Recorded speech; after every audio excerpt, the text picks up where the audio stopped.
It all begins in a fight for survival, where a lone human had just taken down a powerful spirit beast. After landing the final strike, the human starts cackling like the Joker. The spirit beast can barely believe seeing that human laughing in such a dire situation and wonders if he is even human at all. The beast laments, realizing only one single year was left until its long-awaited ascension. It was so close to becoming a legendary dragon, but everything had just been shattered. 999 years of waiting, all ruined in a single heartbeat. The creature grieves over the fact that the humans brought specialized talismans designed specifically to eliminate divine beasts. It roars in pure rage, demanding to know why they held such a deep grudge against it. Exhausted and battered, the warrior simply calls it a fool. Fallen on the ground, the creature asks what he truly gained from all this destruction in the end. He replies that he does not care about any of that, since all he wanted was to repay his debt to his benefactor. Feeling raindrops hit his face, the warrior wonders if everything has finally come to an end right here.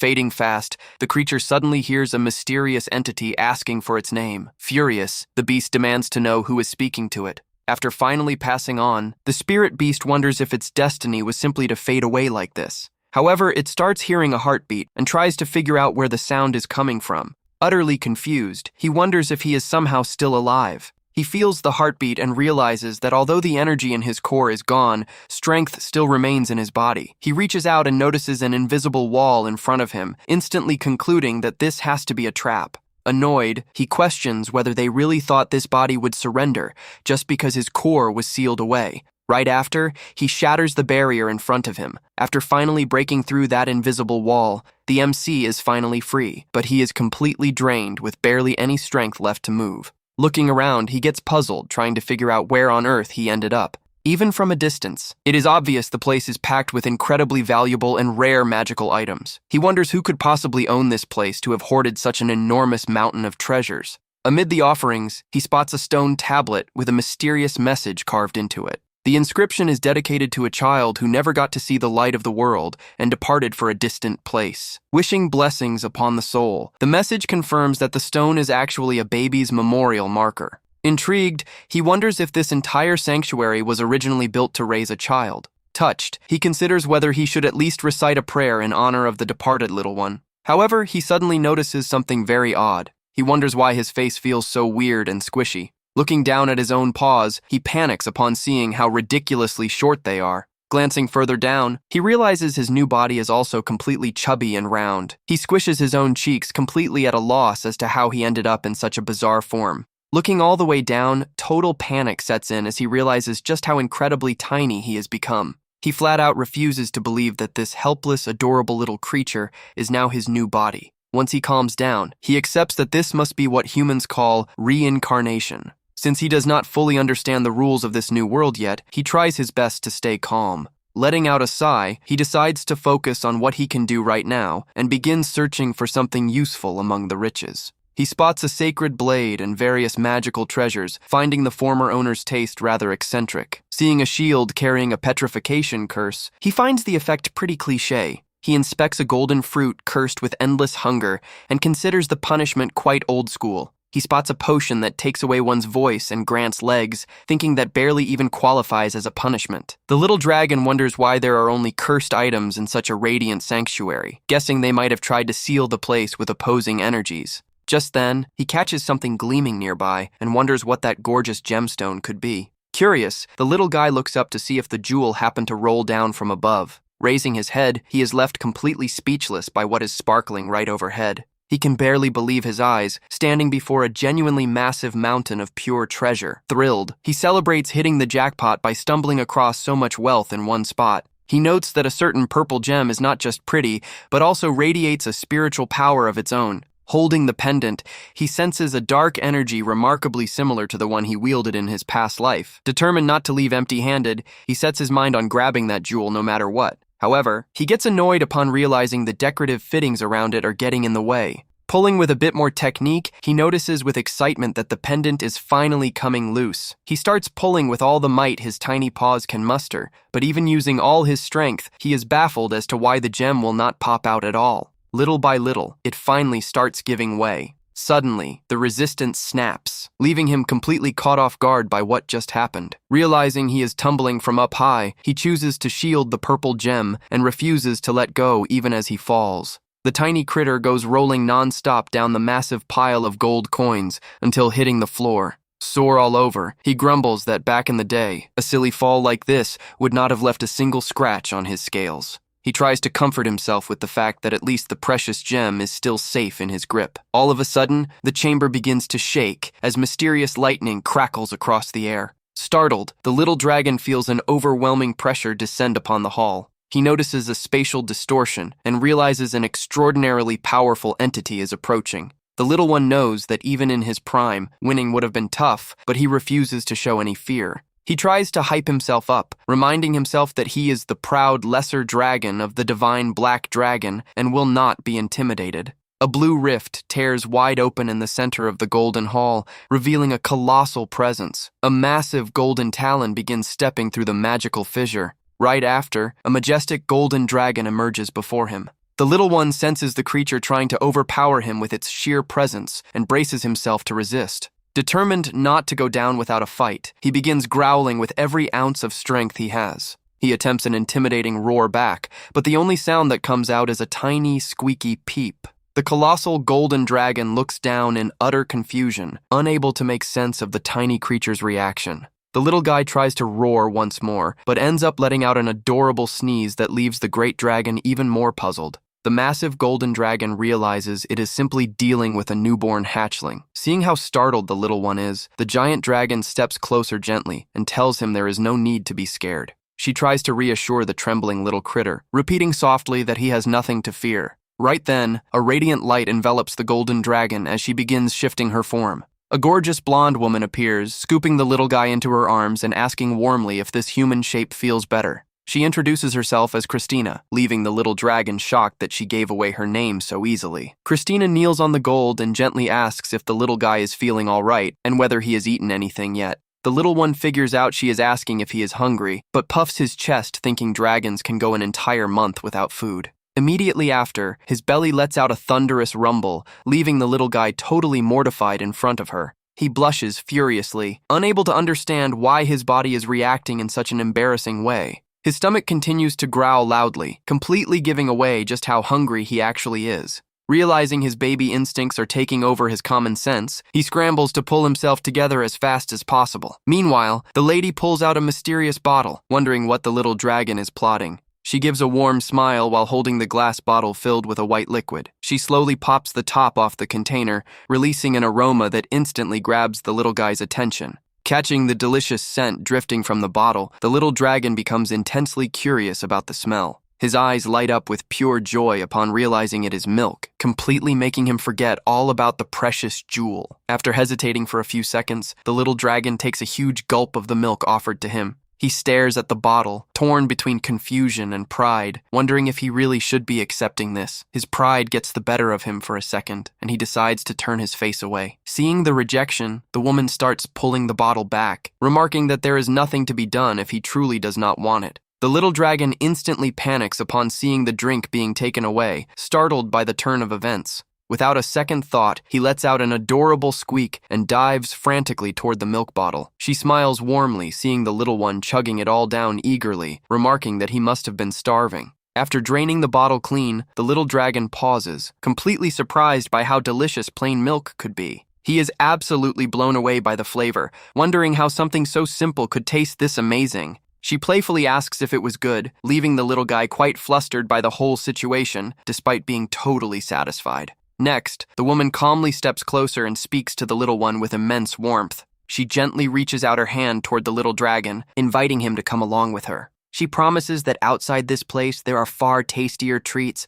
and all kinds of fun new adventures waiting for him. Although he cannot catch every single word, the little one clearly understands she is asking him to come along. He notices she does not seem like someone who would harm him, plus this place is really just a pile of gold. On top of that, his new body's instincts are way too strong, making it far too risky to try surviving all alone without a guardian. He grabs the purple jewel again, trying to convince himself that he is not just tagging along for the delicious milk. Carrying the gemstone carefully, he walks over calmly toward the waiting woman. With the utmost care, she scoops him up gently and officially welcomes him. She pulls him into a warm hug and thanks him from the bottom of her heart for being born and for being alive. The little dragon is caught off guard and deeply touched, realizing she is genuinely thankful just for his existence. He finds the situation a bit strange yet comforting, recognizing that the child she constantly mentions has long since passed on. He realizes that the original soul of the true hatchling that was supposed to inhabit this body has likely faded away. With that thought in mind, the little dragon gazes intently at the magical purple gem still clutched in his paws. Spotting the trinket, she curiously asks if it is a gift for her, or if he just wants her to hold on to it. The little guy decides to snuggle up against her cheek, thinking it is best not to let his new guardian feel sad or down. She beams happily, wondering if he is trying to comfort her, totally charmed by the little critter's cuteness. As she begins walking out of the hall, she warmly asks the little one to take good care of her from now on. Glancing back, the little one feels deeply grateful to the original hatchling's soul for granting him this second chance at life. He makes a heartfelt wish for that child's soul to finally find true peace in the next life. The dragon vows that in this new life, he will not go down defenseless and will grow strong enough so that no one can ever hurt him again. He resolves to use every single resource at his disposal to achieve that goal. Time passes, and the little one is shown sleeping comfortably in a lavish bed surrounded by plush cushions. He begins waking up lazily, slowly opening his eyes while stretching out on the soft mattress. The little dragon lets out a big, adorable yawn, getting ready to face another brand new day. An entire month has already passed since that fateful day, and he decides it is time to begin his daily morning meditation. At first, he felt quite awkward in this new body, but he gradually grew accustomed to his childlike form. He discovers that this body naturally gathers magical energy in its heart without needing special breathing techniques. Initially, he thought something was wrong, but after seeing Christina use magic, he realized this is completely normal in this world. He feels relieved, since this means he does not need to cultivate his middle core and can focus all his energy on his lower core instead. That palace is an ideal sanctuary, where the purest, cleanest mana flows freely in every direction. With a pristine, newborn body entirely free of impurities to train, he feels exceptionally satisfied with his luck. However, if there is one single thing that leaves him deeply annoyed and frustrated with his new daily routine, it is the constant presence of an extremely bothersome pest that will not leave him alone for even a single second. He is referring to a tiny, bizarre, glowing spirit that constantly floats around him like a relentless watchdog. The little dragon tries poking the spirit with his paw, indignantly wondering if that little thing ever sleeps at all. He recalls that Christina was too worried to leave him all by himself, so she summoned that watcher spirit before heading out. Because of that glowing sentry hovering around, he cannot pull off any kind of physical training without getting spotted immediately. Every single time the little guy makes a suspicious move or tries sneaking out of the bedroom, the spirit instantly zips off to alert Christina, who rushes in frantically shouting that it is dangerous outside. Either way, he notes with optimism that his internal energy is steadily growing day by day. Opening his glowing eye, the little dragon concludes he has reached the right level to test out something new. He focuses his gaze on the hall's ceiling, determined to try using his teleportation magic for the very first time. However, he gives up on the idea upon remembering it is too soon, as long as that annoying spirit is hovering nearby. The little dragon realizes he urgently needs a game plan to shake off that tiny watcher. On top of that, he is dealing with a major pronunciation issue due to the current shape of his baby mouth. Frustrated, he concludes that this speech problem will only fix itself once his body fully matures. The little one feels utterly embarrassed on the inside and mentally begs the spirit to stop mocking him. All of a sudden, his eyes go wide as he senses a very familiar wave of magical energy heading his way. Appearing in the hallway, Christina approaches with a bright smile, asking if he behaved himself while she was away. The little dragon lets out a happy chirp, thrilled to realize that chow time has finally arrived. She praises him, assuming he came out just to greet her, but deep down, he was really just making sure he secured his meal. Christina asks if he wants meat instead of milk, but quickly notices his tiny teeth have not fully come in yet. He nods his head to show he can handle it anyway, making the lady giggle and praise him for being such a clever boy. She calls him the smartest hatchling she has ever seen, having no clue the soul inside belongs to a 1,000-year-old divine beast. He is relieved to see his act worked like a charm, and that she does not suspect a single thing about his true identity. Christina asks if he wants a hug, but the little guy makes it clear in his mind that all he truly cares about is the milk. Even so, he knows he needs to keep buttering up his guardian, so he lets out another cute noise to maintain the act. The lady gazes at him with sparkling, affectionate eyes, showing all the deep love she has for the little one. She gently snuggles him against her cheek, firmly declaring that he is the most adorable hatchling in the entire world. Right after, she remembers that she completely lost track of feeding time, leaving the little dragon with a deadpan stare. She quickly pulls out the bottle, saying she brought his favorite milk, which is exactly what the little guy was craving. He begins gulping down the milk in a hurry, rationalizing to himself that this is the sole reason he puts up with acting so silly. While enjoying his meal in peace, he keeps a sharp eye on the lady's behavior. As she always does, Christina sits right beside him and begins chatting happily about how her day went. The dragon admits he never cared much for chatterboxes, but finds it amusing that she vents her heart out without realizing he understands every word.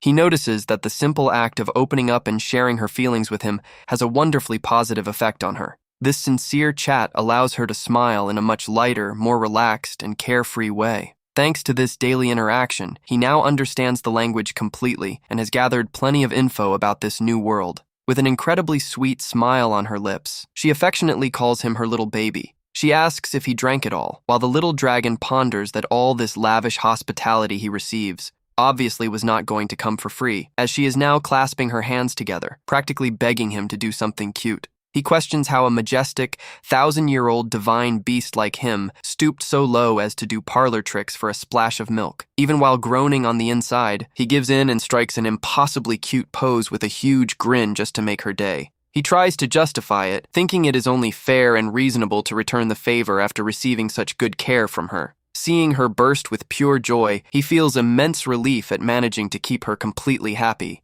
The little one collapses onto the floor in exhaustion, thinking he cannot be rude to someone who has looked out for him so much. Christina strokes him gently, sincerely wishing for him to always live happily and enjoy a wonderful life. Whenever he hears her kind, genuine words, the little dragon feels touched and is forced to acknowledge her pure goodness. He concludes that Christina is a truly warm-hearted and kind person, something easily proven just by watching her daily actions. Lying on the ground, he reflects that since he never received this kind of affection in his past life, he still does not know how to return it properly. At that moment, he remembers an old acquaintance from his past who used to ask very similar questions about his daily life. In his distant memories, he recalls the fox asking if he genuinely enjoyed living in isolation, training non-stop just to ascend to the heavens. The companion bluntly asked if he felt happy doing nothing more than what he deemed his duty. Back then, he called the other one an idiot for failing to grasp that their paths and goals were simply worlds apart. The fox insisted that he was the real fool for being unable to answer such a straightforward question about happiness. His old fox-eared friend questioned whether he had ever experienced true happiness at any point in his life. The friend asked if the dragon knew what it felt like to be adored by someone, or the warm feeling of being truly loved. In response, the dragon coldly replied that there was no room in his heart for trivialities, since his sole focus was divine ascension. The dragon fired back, saying the other would also become a celestial fox soon and should not get caught up in such pointless emotions. In his memory, the fox friend suddenly revealed that she had decided to transform into a human being. He remembers being in complete shock at the revelation, while she merely giggled at his bewildered reaction. She explained that she had fallen for someone who truly loved her, even knowing she was a 9-tailed fox. To her, it was only natural to want to return all that immense love she was receiving from that special someone. She then bid farewell, saying she hoped that one day the dragon would also come to understand the beauty of that feeling. The fox teased that he was too stubborn to realize it even if it happened, but he swore that would never be the case for him. He figured that if she became human, she would never return, but chose not to spoil her happiness out of respect for her. Sincerely wishing for her to live well and be loved, the dragon realized deep down that he had grown attached to her too. The fox was quite surprised and moved by his reaction, tearing up as she questioned the gentle look in his eyes. Caught off guard, he awkwardly snapped at her to speak clearly instead of mumbling nonsense like that. She turned away with a pout and took off running, calling the dragon an idiot while wishing him a good life. The dragon was left baffled that she complained even when he tried to be nice, while she shouted from afar that he was totally clueless. Despite their bickering, the very last memory he kept was her genuine smile thanking him for everything. Back in the present, the little dragon admits he still does not understand it all, but has finally learned the meaning of returning affection. Christina steps into the room full of warmth, asking if he behaved himself, and waited patiently for her return. She gasps in total shock looking at him, while the little dragon gets ready to put his repayment plan into action. The lady is overjoyed seeing that he is already taking his very first steps, while he gloats on the inside, showing off his rapid growth. He hopes that by showcasing how much he has developed, she will decide to dismiss that annoying light spirit monitoring his every move. Suddenly, Christina covers her face with her hands and starts trembling, making the little dragon think she is crying. Before he can figure out what is happening, she lunges forward and scoops him into a super tight bear hug.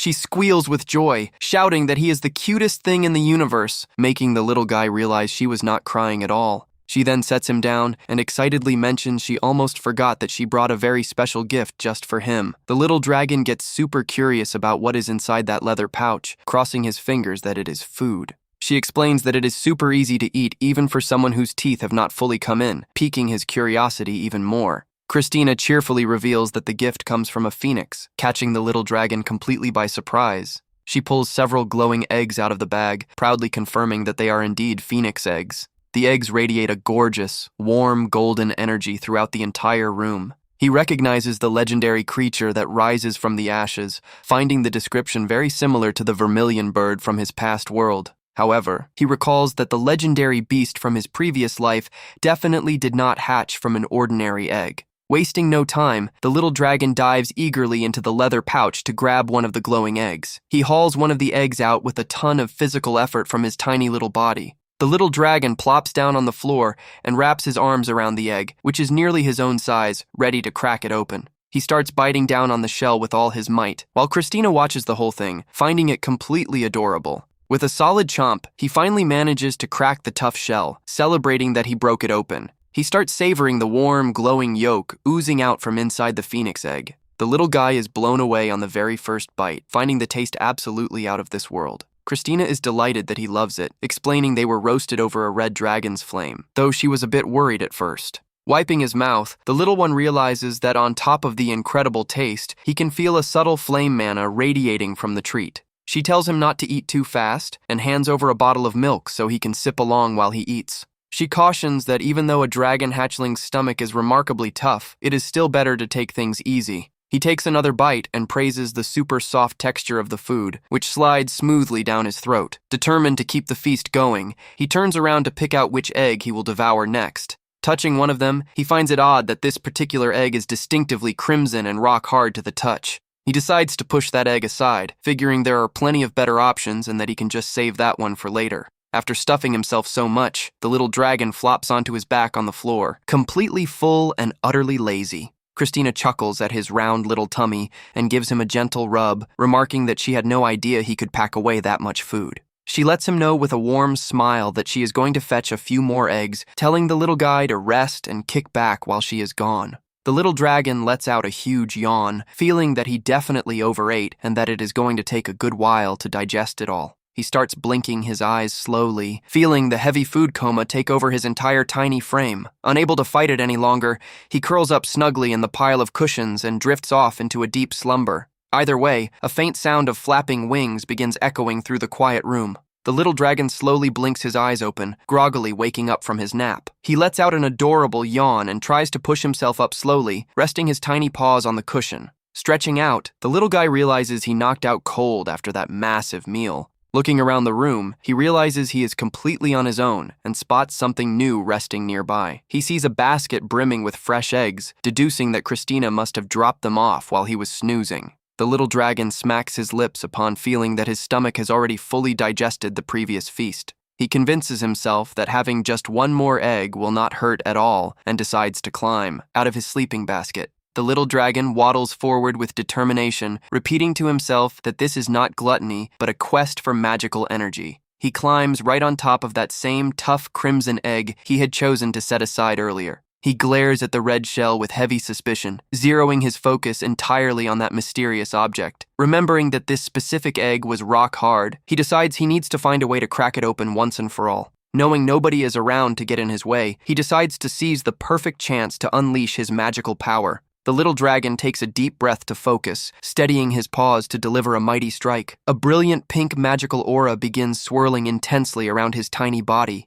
He shifts all his body weight forward to slam the magical strike straight into the mysterious egg. The little one lands a powerful, mana-infused punch, causing a loud thud to echo through the room. However, he is left completely flabbergasted upon seeing that the strike did not produce the result he was expecting. He can hardly believe the egg is still entirely intact, without a single hairline crack after the blow. Shocked by the shell's ridiculous durability, the little dragon takes a few steps back to reassess the whole situation. Licking his sore paw, he realizes with annoyance that cracking this egg open is not going to be a walk in the park. He had no intention of going all out just for a snack, but resolves to unleash his full might just once to conquer the challenge. He begins channeling a massive amount of magical energy, determined to smash the egg with everything he has got. The shadowy silhouette of his former, mighty dragon form looms behind him as he lets out a cute roar of pure resolve. The little one fires a devastating pink mana beam straight at the crimson egg sitting motionless on the floor. He collapses in exhaustion from the massive effort, panting as he wonders if he finally managed to break the mysterious egg. He cheers upon spotting a crack in the shell, puffing his chest and thinking his power truly is the greatest under the heavens. Super excited, he eagerly approaches to taste the contents of the egg that gave him so much trouble to open. Suddenly, the egg starts cracking open even further, giving the little dragon quite a start at the unexpected movement. The egg completely breaks apart, and the little dragon jumps in shock upon realizing something alive was hidden inside. His eyes go wide in disbelief as he hears a high-pitched, super squeaky chirp coming from inside the shattered shell. A chubby white little bird with a single yellow feather on its head pops out, staring at him with intense curiosity. The little dragon is thoroughly perplexed seeing that tiny bird, trying to make sense of what is even happening. The tiny bird lets out another cheerful, squeaky peep, locking its beady black eyes straight onto the dragon. The little one cannot fathom why there is a live bird in there, since he was certain he felt the warmth of a roasted egg before. The little bird starts rubbing affectionately against his face, while the dragon senses a very bizarre energy coming from it.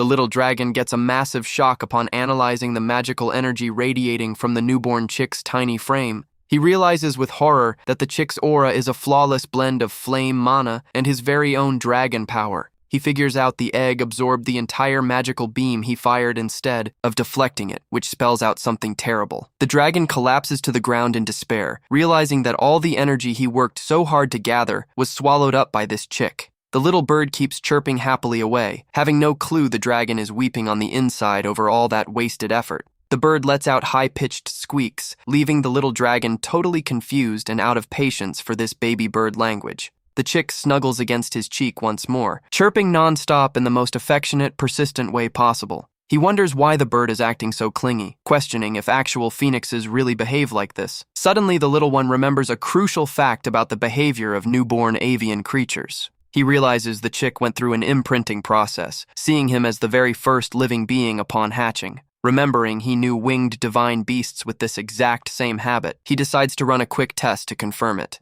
The little dragon starts pacing back and forth quickly, and the chick mirrors him flawlessly with every single step. He decides to dash around the room in circles, and the tiny bird flutters right behind him, copying his every move. The little dragon stops out of breath, concluding in sheer disbelief that the phoenix chick has genuinely adopted him as its mama. The little dragon feels totally wiped out after running in circles and decides to climb onto the plush mattress to rest. From down below, the chick begins chirping frantically, making the dragon realize the little one cannot fly up there yet. Way too exhausted, he decides to simply tune out the bird's chirping, lying down comfortably to take a nice nap. With his eyes shut, he notes with satisfaction that the little bird's peeps are growing fainter and more distant. Noticing the chirping has stopped almost entirely, he starts getting suspicious that something might be wrong with the baby bird. He spins around in alarm and sees the tiny chick hiccuping and shivering from the chill, instantly realizing the poor thing is crying. Even though he is salty about losing his magical energy to it, the little dragon feels bad and decides he cannot leave the chick like that. Meanwhile, Christina returns to the room carrying a large basket packed with delicious new treats for the little guy. She hopes the little dragon is not too hungry, explaining that she hurried back as fast as she could to bring the eggs. Sporting a huge smile on her face, she pushes the bedroom door open, ready to shower her beloved baby with affection. Stepping inside, she hears the crunch of broken eggshells on the floor and guesses he must have finished the previous eggs before sleeping. Suddenly, she freezes in the middle of the room and lets out a gasp of surprise at a completely unexpected sight. She is intrigued to spot a fluffy white tail with a tiny feather wiggling right in the middle of the bed cushions. Looking closely, she sees the little dragon and the tiny white bird sleeping cuddled up together in the most precious way. She is stunned to realize that the tough crimson egg she brought was, in reality, an exceptionally rare phoenix egg. The tiny white bird wakes up startled by the commotion and lets out a soft peep, eyeing the lady with intense curiosity. Christina tries to step closer, making soothing sounds, eager to understand how that little chick managed to hatch from that egg. Her eyes go wide upon sensing the immense, dangerous amount of raw power radiating from that little firebird's body. The chick envelops itself in radiant flames defensively beside the sleeping dragon, instantly raising Christina's concern. She analyzes that the bird wields pure flame and shadow mana, genuinely shocked that a newborn could handle this much power. She recalls that the phoenix is a legendary sacred bird of flame, possessing the unique ability to traverse the garden of the gods. Seeing such a mighty divine creature shielding the last black dragon makes her feel like she is witnessing grand destiny unfold. She worries about being unable to touch it, concluding it would not be right to try overpowering such a young chick with brute force. The chick keeps chirping defensively, flat out refusing to let the lady step any closer to it. The little dragon wakes up and hugs the bird protectively, letting out a soft sound telling it to relax since the lady is their savior. The little one tries to explain with cute noises, while Christina chuckles, finding this whole bizarre situation hilarious. She reflects that only one single phoenix exists per generation in the entire world, concluding this tiny bird is the new phoenix of this era. The lady explains that a phoenix usually hatches at least 100 years after the passing of the legendary fire creature's previous generation. The little dragon finds that story extremely suspicious, since he is positive this generation's phoenix should still be very much alive. Christina wonders if some anomaly occurred in the world, seeing a sacred phoenix shielding the shadows, despite both being mere babies. Concluding she cannot ignore such a serious development, she decides to call on her light spirit, Rai, to assist her with the task. The lady decides to visit Phaseus, the elder of the red dragons and master of flame, who happens to be raising a hatchling of his own. She asks her spirit to trust her and thanks it for the help, getting ready to embark on her journey as quickly as possible. She warmly asks if the little dragon can stay safe and sound in the room, receiving a confident little nod from him. Seeing her say goodbye, the little dragon celebrates wildly on the inside, knowing her absence means total free time for him. Even though she feels uneasy leaving the three of them alone in the palace, Christina gets a gut feeling the little one will be totally fine. She notices he is not just bright, but acts as if he already has his own values and clear life goals. On top of that, his incredible precision in controlling mana blows her away, since normal hatchlings usually cast magic with zero restraint. She realizes he is in a league of his own, capable of manipulating his magical energy in an extraordinarily complex manner. She becomes convinced he is more than just an ordinary prodigy, beginning to wonder about the baby's mysterious origins. Christina questions if his former master made some special modification to the little one before leaving him in her ultimate care. However, she gives a tender smile and decides it does not matter what kind of secret he holds or who he used to be in the past. She reaffirms with deep love that she is now his guardian and master, promising to return swiftly to the room where he is safe. Before stepping past the bedroom door, she halts abruptly upon remembering an important detail she meant to share. She mentions hearing that Elder Phaseus's hatchling is a genuine prodigy, exceptionally talented and deeply dedicated to his studies. She hints that the young red dragon prodigy might end up being a massive help for his training down the line. She smiles brightly at the possibility, remarking that, who knows, maybe the two hatchlings will end up becoming great pals. The lady instructs the light spirit to alert her instantly if anything out of the ordinary happens during her absence. She gives one final instruction for the little dragon not to wander away from the light spirit, receiving an impatient nod from her baby. The moment the door clicks shut, the little dragon lets out an annoyed huff upon seeing that the annoying light spirit will remain watching him. Before taking off, Christina gently pinches the little dragon's cheek, leaving him totally baffled by the affectionate gesture. Next, she plants a loving kiss on his cheek, showing all the care and warmth she holds for the little one.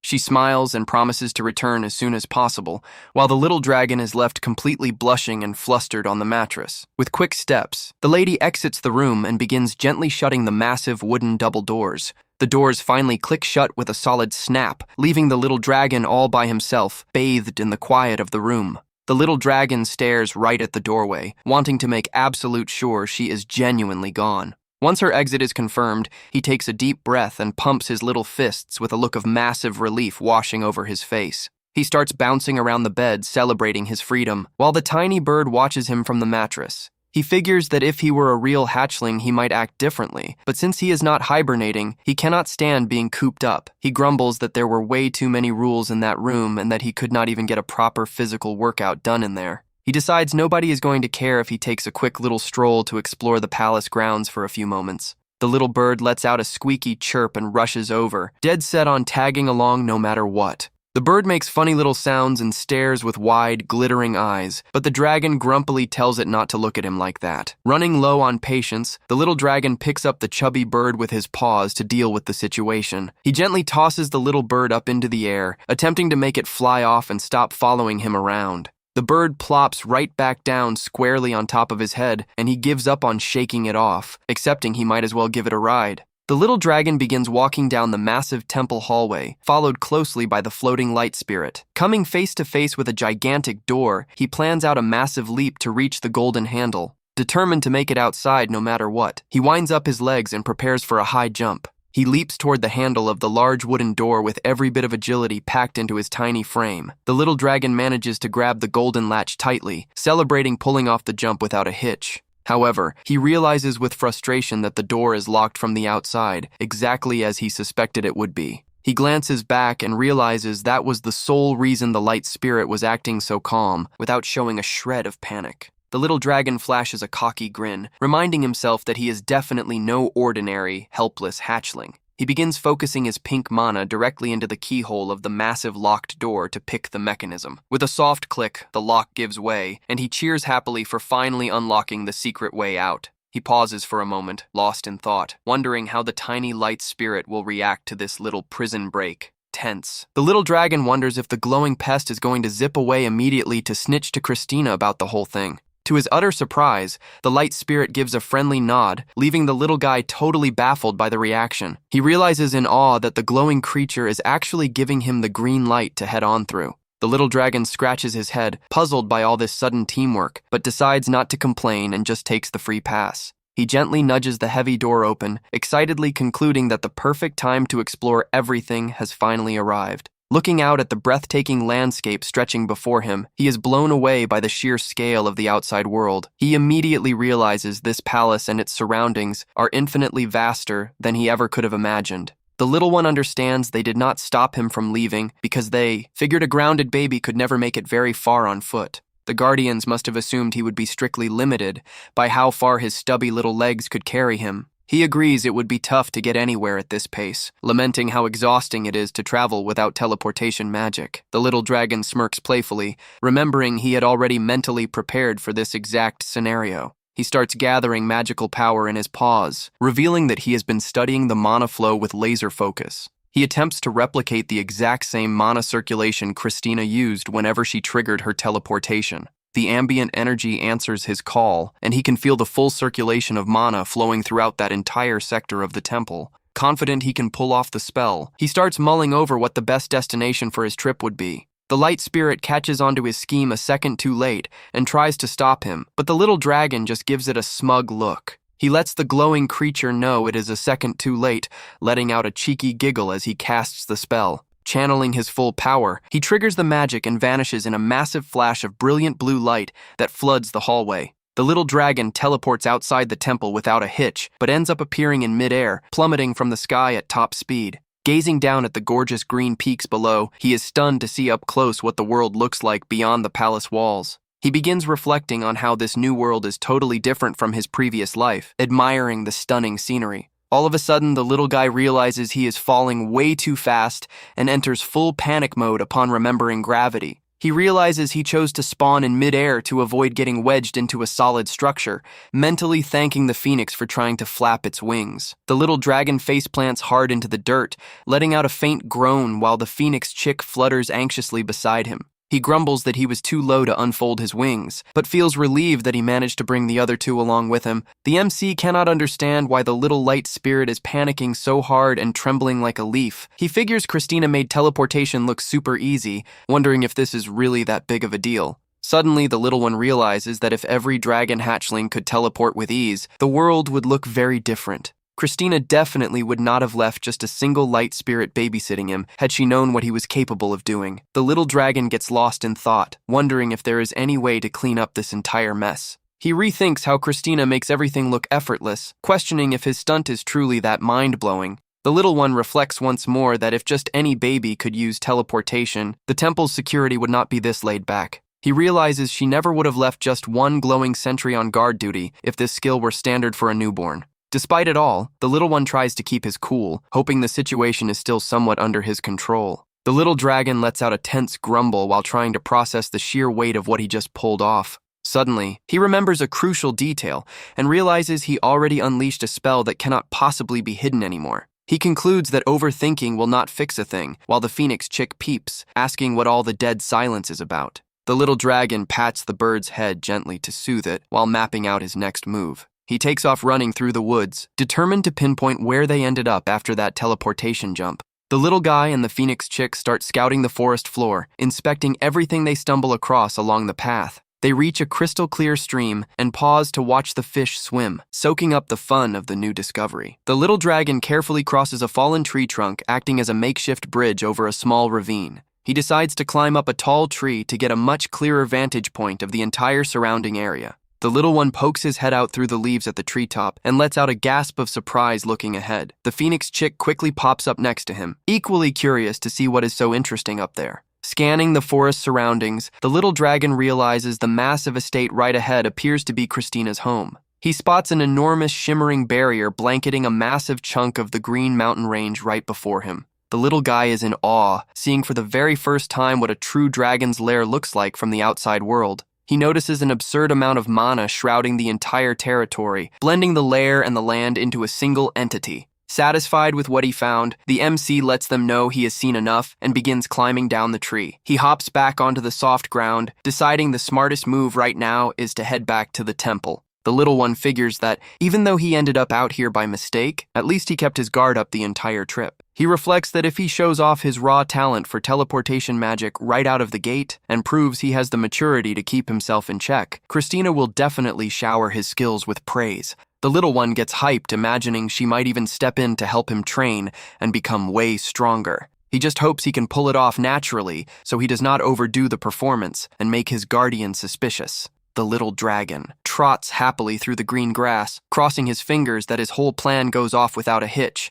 Suddenly, he freezes in his tracks as a mysterious, potent aroma grabs his full attention. The MC starts sniffing the forest floor with intense curiosity, attempting to track down the source of that scent. The little one dashes eagerly toward the fragrance, his eyes sparkling with anticipation once he realizes what it might be. He parts the bush leaves and finally discovers a plant adorned with tiny, glowing red berries. The little one is totally stunned to realize that it is wild ginseng, prized as a sacred heavenly seed. He praises the sacred mountain for sprouting something so extraordinary, noting the plant's energy is on a whole other level. The little dragon starts drooling over it, thinking that scarfing this down could jumpstart his power recovery. He reaches his little black paw out carefully, imagining the massive benefits of devouring that seed in one go. Out of nowhere, the light spirit zips right in front of him with its arms crossed, startling the little guy with the sudden block. The light spirit begins buzzing frantically around the ginseng to keep the little one from getting anywhere near the plant. The MC glares at the glowing little pest with sheer irritation for ruining his snack plans. He mentally vents about how incredibly annoying and inconvenient that spirit can be whenever it decides to meddle. The phoenix chick senses its adoptive mama's frustration and puts on a super fierce, serious game face. The tiny bird charges in full force and lands a direct headbutt on the light spirit, making the little dragon celebrate the clutch assist. Seizing the distraction from their scuffle, the little guy wastes no time and lunges forward to snatch the precious plant. He stuffs the entire ginseng root into his mouth at once, and even though it is way too big to swallow easily, he forces it down. The little dragon starts chomping down aggressively on the thick ginseng root, trying to swallow the whole thing in one shot. He gulps it down, figuring that now that the seed is in his stomach, everything is back under control. The little one lets out a chuckle, but instantly begins feeling a bizarre reaction kicking in from the plant he just swallowed. Suddenly, an intense burning sensation starts tearing through his body, making the little guy scream in agony and panic. The little dragon's eyes bulge in pure torment as he desperately tries to comprehend what is happening to him. The phoenix chick and the light spirit watch in absolute terror, utterly helpless as they see him in such terrible shape. He tries to stumble through the woods, while the little bird runs frantically right behind him, chirping at the top of its lungs. The little guy realizes with regret that this plant was not what he thought, feeling like he is about to pass out from the pain. Worried, he feels terrible for dragging his tiny companions into such a dangerous mess in the middle of the woods. Right at that moment, a powerful wave of emerald green magical energy begins swirling around the little dragon's body. While he is writhing under the energy's strain, someone wearing dark leather boots lands softly on the grass right beside him. The mysterious stranger uses green magic to draw the dangerous ginseng root directly out of the little guy's system. The phoenix chick and the light spirit look up in sheer astonishment at the sudden arrival of this unknown figure. A green-haired youth draped in a traveling cloak is revealed, looking down at them with a completely calm gaze. The stranger uses his power to levitate the unconscious little dragon in midair, making the baby bird super tense. The hooded youth examines a small, glowing golden orb that formed in his palm after saving the little dragon. He gently guides that glowing sphere back toward the sleeping MC's tiny body. The little one begins breathing much easier as the purified energy is absorbed painlessly into his system. The mysterious youth smoothly slips the energy pill right into the sleeping little dragon's mouth. With the treatment complete, the little dragon floats peacefully, enveloped in a soothing green aura. Shortly after, he slowly cracks his eyes open, completely confused about what just went down. Glancing to the side, he spots the back of the cloaked, green-haired youth and silently wonders who that person could be. Before he can utter a single sound, the little dragon's strength completely gives out, and his consciousness begins slipping away once more. He plunges back into a deep slumber while the phoenix chick chirps softly, praying for him to be okay. The tiny bird hops, trying to reach its floating friend, begging through its chirps for them to wait just a second. The little dragon only thinks about resting up and mentally pleads for his buddy not to cry so hard.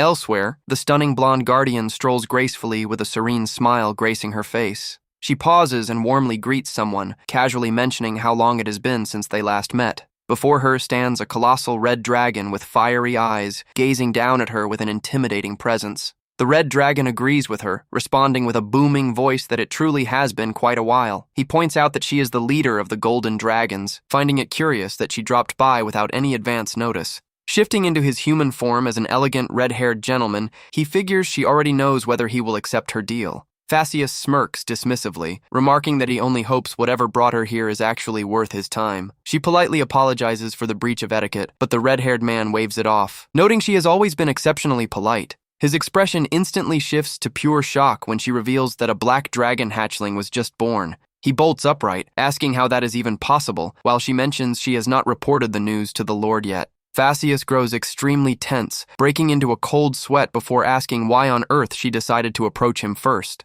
Christina explains with a worried gaze that the little black dragon is still just a fragile, newborn baby. She continues, emphasizing that the little creature needs time to grow up and experience all kinds of life lessons. She wants the little guy to have the chance to develop freely and carve out his own true identity in the world. She asks Phaseus to be a pillar of support for the hatchling and keep the feared lord from meddling in his life. The red-haired man gives her a skeptical look, asking if that hatchling is truly worth all this effort and risk. Christina then asks if he has any idea what the baby carries with him, revealing that he managed to bring a phoenix back to life. He is left flabbergasted by the phoenix news, recalling that this generation's bird should still exist, making the hatchling truly extraordinary. He slams his fist on the table in distress, warning that if the Lord finds out, he will brainwash the baby without a second thought. The red-haired man adds that if the Lord perceives him as a threat, he will try to eliminate him, furious at the eldest son's behavior. Phaseus smirks, noting that the more he thinks about it, the more he realizes how clever she was to approach him, knowing he could never refuse. The guardian gives a soft smile and replies that she simply placed full faith in his ability to make the smartest choice. He concludes that, as the heir to the shadows, it would be wonderful to pair the little one with his own son and future clan elder. She bows politely and deeply, thanks the elder for accepting the offer to guide and protect the hatchling. Elder Phaseus bids her farewell with a friendly grin, agreeing that the chat with Christina turned out to be remarkably productive. As she walks back, Christina thinks of the arrogant lord and can already picture the look of total defeat on his face. Spreading her gorgeous golden wings, she takes flight, pleased knowing the lord will soon learn that not everything goes his way. Still, she reflects that Phaseus himself will also have to learn that some things will not pan out the way he planned either. All because Phaseus's only heir, a young dragon named Prediction, promises to deliver quite a few surprises for his old man. Christina knows the youth is constantly at odds with his father and believes this meeting will do wonders for his future too. She picks up her pace upon landing, remembering she needs to rush back and tend to the little dragon. She hopes the baby is not crying from hunger and decides to bring along some tasty treats to feed him when she gets back. Suddenly, the guardian halts dead in her tracks, her eyes wide as she senses something completely unexpected just happened. She detects a heavy disturbance and realizes it is an emergency distress signal sent by the light spirit guarding the baby. Panicking at the possibility of a genuine crisis, she begins unleashing her massive golden mana. Without a second's hesitation, the guardian launches forward at full speed toward the source of the signal. She triggers her high-speed movement spell, tearing across the sky like a radiant beam to reach her destination in no time. Spotting the woods from above, she calls out in distress for the little ones and dives straight toward the ground. Upon touching down, Christina is completely baffled to see the frantic phoenix chick standing right beside the collapsed little dragon. Scooping the baby gently into her arms, she asks in confusion how on earth they got out here and what actually happened to them. The tiny light spirit points frantically at the bizarre root lying on the forest floor, trying to explain the mess. The guardian is horrified to recognize it as a mandrake, asking in terror if the baby truly swallowed that whole thing down. A mandrake is already an extremely dangerous herb on its own, and it is made even worse by being completely soaked in the local mana. She is stunned that a hatchling barely 1 month old managed to track down and eat a plant that has been growing for hundreds of years. Suddenly, she catches a familiar scent of green magic lingering in the air and finally figures out what saved the baby. She recognizes the energy of Riz, the young prodigy of the green dragons, knowing her presence here must be kept strictly under wraps. Either way, Christina breathes a massive sigh of relief, knowing the hatchling pulled through thanks to that, choosing to count it as a blessing. Hugging the baby warmly, she takes the blame for the blunder, admitting she never dreamed the little guy could slip out of the temple alone. She finds it mind-blowing that such a young baby pulled off a successful teleportation just to go outside and chomp on a mandrake. The guardian teases that he is going to be quite the troublemaker, while the little one hears that familiar voice and stirs awake. The little dragon wakes up startled to see Christina right before him, and she gently asks if he is feeling any better now. She starts crying tears of relief, apologizing for not keeping a closer eye on him, while hugging him so tight he lets out a little squeak. The MC feels a pang of guilt seeing her so worried, realizing just how deeply she truly cares about him. Moved by her warmth, the little dragon returns the hug and mentally apologizes for sneaking off on his own without a word. The guardian wipes her tears away, still overwhelmed with emotion seeing her precious baby safe and sound. She kindly suggests that the best move right now is heading back to the temple, since his little body took quite a beating from that toxic herb. Back in his cozy nest at the temple, the little dragon is wrapped in a gentle, soothing pink magic to help him recover. He ponders the internal damage done to his mana flow, but feels relieved knowing the main takeaway is that he made it out alive. The little one reflects that, as similar as the scent was to his past life, he is genuinely in a completely different world now. He concludes he will have to be far more careful moving forward, but celebrates that all his mental training paid off in the end. The MC decides to save the deep thoughts for later and focuses on absorbing the massive wave of energy coursing through his system. While he focuses, the phoenix chick starts making weird, crackling little sounds right beside him in the nest. The little dragon shifts his focus and looks at the bird in total confusion, wondering if something is wrong with it. Suddenly, a voice echoes in his mind, playfully praising the little guy, making the dragon super curious about the sound. The little one begins trembling with anticipation as the voice goes on about how the bird would not stop crying out of concern. He recalls trying to calm the chick down by saying it was just a silly tummy ache and that there was no need to cry over it. He realizes how rare it is to have people genuinely cry and celebrate for his sake, something he never appreciated in his previous life. The little dragon gives a gentle smile, concluding that despite all the chaos, receiving this kind of love feels truly wonderful. But his peaceful moment is cut short when he spots a mysterious golden glow flashing right before his crimson eyes. The glow originates directly from the phoenix chick, which begins radiating an intense magical light while resting peacefully. The MC gulps hard at the sight, starting to suspect what this sudden transformation could possibly mean. He senses a powerful wave of purification sweeping through the room, wondering if this clean energy is coming from the bird. The little dragon is left completely slack-jawed by the revelation, unable to believe what is playing out right in front of him. He confirms in awe that this is indeed the legendary energy of purification, eager to see how the whole thing unfolds. The little one licks up the glowing droplet the bird released, swallowing it down quickly to see what happens. A bright light flashes across the little dragon's forehead, confirming his hunch that the droplet contained something extraordinary. He realizes with joy that the liquid acted as a perfect neutralizer against the toxins and that the flame mana fused into his core. The MC looks at the Phoenix chick with deep affection, thoroughly impressed by the massive assist the little one provided. He starts giving the chick gentle head pats, happily concluding that the little buddy is way more useful than he thought. Soon after, Christina pushes the door open with a warm smile, kindly asking if he managed to get some good rest. The little guy responds with an adorable squeak, while she remarks on what a massive scare the whole ordeal gave everyone. She gently explains that he only fell ill because he is still so young, but in the future, a mandrake will not even tickle him. The little one rubs against her, letting out happy chirps to show he is fully bounced back and ready for round 2. Christina holds him close, but her face turns deeply serious and contemplative as she gazes down at his little face. She mulls over Rai's report, still finding it hard to believe the baby pulled off teleportation magic at such an early stage. On top of that, the mind-boggling speed at which he bounced back from internal trauma is completely unprecedented for a hatchling. She concludes he is far too extraordinary, growing deeply concerned about what might happen if the dreaded Lord ever finds out. The little dragon catches the grave look in his guardian's eyes and goes dead silent, watching her reactions with keen focus. The little one tries to figure out the reason behind that tense, worried expression on Christina's face as she holds him. He wonders if she is suspicious of him, already planning to use the Phoenix chick as a handy excuse if necessary. However, the guardian simply speaks his name with a gentle, loving tone, instantly melting away all the tension in the room. She takes the little dragon's soft paw with immense tenderness and firm resolve, getting ready to make a major revelation.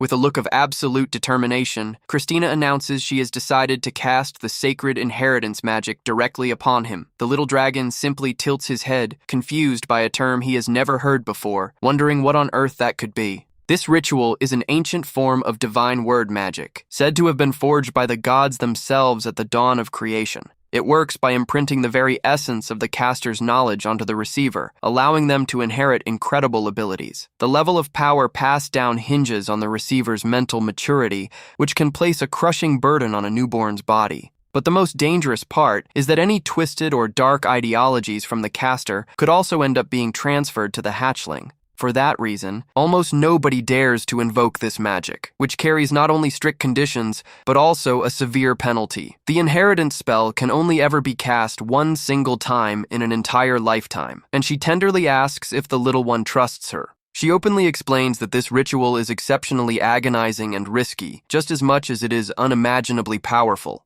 Furthermore, she makes it crystal clear that for it to work, the little dragon must place his complete trust and life entirely in her hands. She takes a brief pause, her expression perfectly serene as she begins laying out the true feelings in her heart. The guardian confesses with a soft smile that her only real wish was simply to give him the chance to live a peaceful life. She wanted the little guy to enjoy a normal childhood, completely free from the heavy burdens and dangers of the outside world. She believes there are certain precious milestones that a person can only truly savor while they are still very young. The MC listens with rapt attention, genuinely surprised by the sheer depth of love and affection she holds for him. Thanks to the memories of his past life, the little one can truly appreciate just how tender and invaluable this gesture is. He reflects on how reality can often turn out to be far more ruthless and unyielding than any of us could ever imagine. Pure things like innocence and happy childhood memories usually get crushed under the harsh grind of daily life. And by the time someone finally realizes the value of those little moments, time has already slipped away, leaving them old and weary.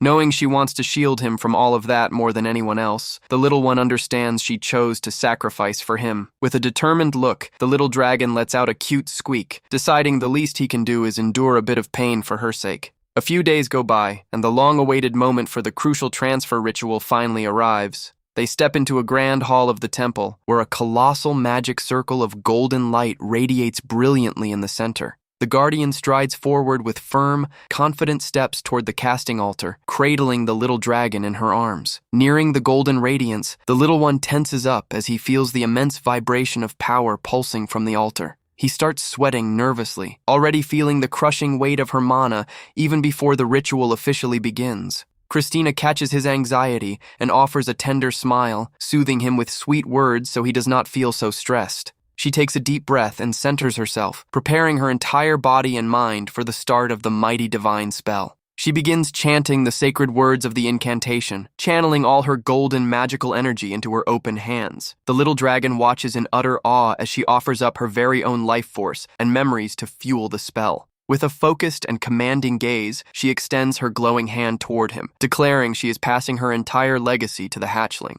The golden magic circles reflect in the little dragon's red eyes, officially kicking off the grand transfer. The little dragon takes a sharp breath upon feeling the inheritance spell finally taking hold of his body. He lets out a high-pitched squeak of pain as an absurd amount of divine knowledge floods straight into his mind all at once. The little one feels as if an entire library of information is being forcibly crammed directly into his brain. Despite the excruciating pain, he forces himself to hold on tight so he can successfully inherit all that immense power from his guardian. The MC focuses with every ounce of his being, mentally demanding to take it all in, pushing his limits to withstand the shock. The ritual wraps up, and the little one touches down, staggering from exhaustion, while Christina asks in a panic if he is all right. She rushes over frantically to the hatchling upon seeing him completely drained, with almost no energy left after the massive strain. The guardian scoops him up in tears, desperately pleading with all her love for her little dragon to wake up.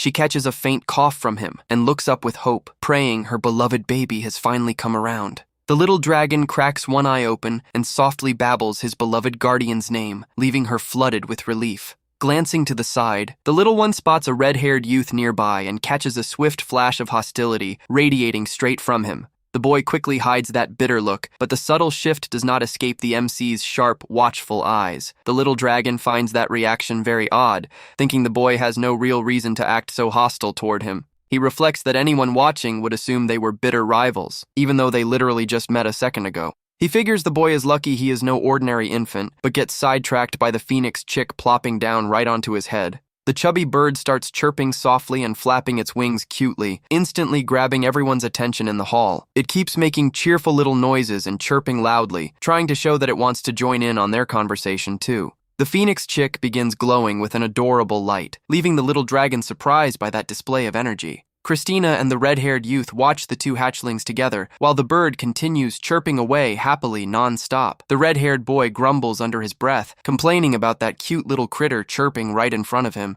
He tries to play off his irritation, asking what kind of bird that is, while the little dragon notes he heard the insult loud and clear. Christina smiles warmly and confirms the bird is nothing like ordinary avians, revealing that it is a genuine phoenix chick. The youth is left completely stunned by the news, recalling with alarm that the previous generation's phoenix is still very much alive. She explains she has never seen anything like this either, but mentions that she and Phaseus agreed to simply watch over the chick for safety. The boy nods in silence, while the little dragon finds it funny how quickly he shut his mouth upon hearing Elder Phaseus's name. Christina pats the red-haired boy's head, warmly thanking him for traveling such a long way to visit them. She kindly asks him to be a wonderful older brother to the baby, and the boy accepts, blushing awkwardly at the request. The MC chuckles to himself, concluding the kid is just starved for affection since he visibly deflated the moment Christina stopped petting him. However, the little guy chooses to shift focus and begins cooking up a fun way to test the red-haired boy's true colors. He recalls that hostile glare from earlier, admitting to himself that the boy's attitude was genuinely rubbing him the wrong way. Hiding a mischievous smirk, the little dragon gets ready to put the red-haired kid's temper to the ultimate test. The MC lunges straight toward the youth, catching the boy off guard as he asks what on earth the baby thinks he is doing. The little one extends his tiny paws with great care, getting ready to launch his surprise affection attack on the boy. He gently taps Prediction on the forehead with a soft little boop, eager to see how the kid will react on the spot. He figures his move looks like pure, innocent baby affection, but knows anyone would recoil if touched by someone they truly hate. The little dragon watches the boy's face like a hawk to read his expression, while the red-haired kid stammers, completely flustered. To the MC's absolute surprise, Prediction's entire face turns bright red with embarrassment in front of everyone in the room. The little one notices the kid's reaction was the polar opposite of what he anticipated, wondering if the boy really hates him after all. He was positive he felt malice coming from him earlier, and decides the best move is to run one more quick test to be sure. The red-haired boy's eyes go wide as he spots the next round of mischief, shouting at the little one to cut it out. The MC simply leaps right into his arms with an adorable squeak, completely ignoring all of the boy's protests. He lets out a playful peep while deliberately letting himself slip, pretending he is about to tumble straight down just to see what happens. Christina rushes over upon seeing the scuffle, asking with concern if the little ones are okay after the sudden jump. The guardian chuckles and apologizes, remarking that the baby seems super excited to finally have a brand new older brother. The little dragon is surprised to see that Prediction caught him gently to protect him from the fall, asking if he got hurt. He gives a sincere little purr of thanks for being caught in midair, leaving the red-haired youth even more flustered and blushing. Stuttering with embarrassment, the boy asks in a tiny whisper if the little dragon is truly all right after the scare. However, he quickly tries to cover up his shyness, barking at the little one to just forget that silly question he just asked. He gently pushes the hatchling off and tells him to move along, putting on a cold front right after showing so much concern. The little dragon trots happily away, concluding the red-haired boy is just a shy kid who has no idea how to express warmth. The MC wonders if a boy that age is even capable of being totally honest with his own feelings yet. The little dragon looks at him thoughtfully, musing that deep down, he can actually understand the reasons behind it all. The red-haired boy remarks that he is still way too young to understand, while the little one notes happily that the kid seems much brighter now. The youth watches the hatchling in fascination, commenting softly on how remarkably tiny the little creature actually is. Christina steps up with a smile, reminding the boy that he used to be super tiny too, even if he was a bit bigger than the baby. He seems surprised, saying he cannot recall that at all, and she laughs, explaining it was a long time ago and totally normal to forget. She mentions with a touch of nostalgia that the distance made it tough, lamenting that she rarely got the chance to visit him back then. However, the guardian smiles warmly, assuring him that she remembers that entire chapter in vivid detail. She fondly reminisces about how the red-haired boy used to be such a sweet, affectionate little hatchling in the past. Prediction is deeply touched hearing those kind words from his former mentor, his eyes shimmering with emotion. Meanwhile, the little dragon feels that familiar, sharp rumble acting up from deep inside his tiny tummy once again.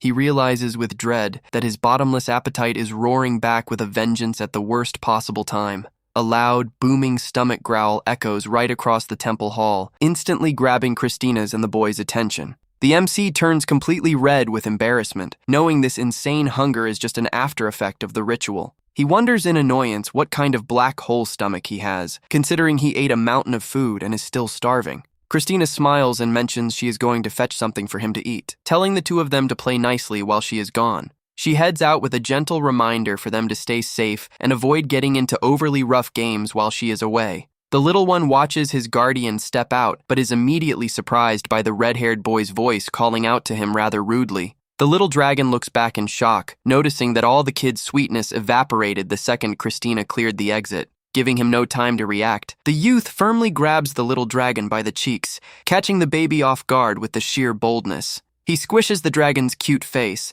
sarcastically remarking that this is the little runt he is supposed to look after from now on. While having his cheek squished, the MC angrily demands that the kid let go of him this instant. The Phoenix chick lunges forward to back him up, but the red-haired boy snaps at the bird to stay out of it since this is between them. He coldly warns that he will not go easy just because he is a baby, ordering the little one not to even think about slacking in his lessons. The MC is completely outraged, wondering what kind of lessons this red-haired kid actually thinks he has to offer him. He reminds himself that he just received divine inheritance magic, so by all rights, he should be the one teaching the boy. Prediction lets out a tired sigh and flashes a cocky grin, believing he is in absolute control of the entire situation. However, the chubby bird gets super mad at that arrogance and starts bursting into brilliant flames right there in the hall. The boy is furious seeing a simple bird have the audacity to openly challenge him with such intense power. He snaps, warning that nobody disrespects the future grand leader of the mighty Flame Clan.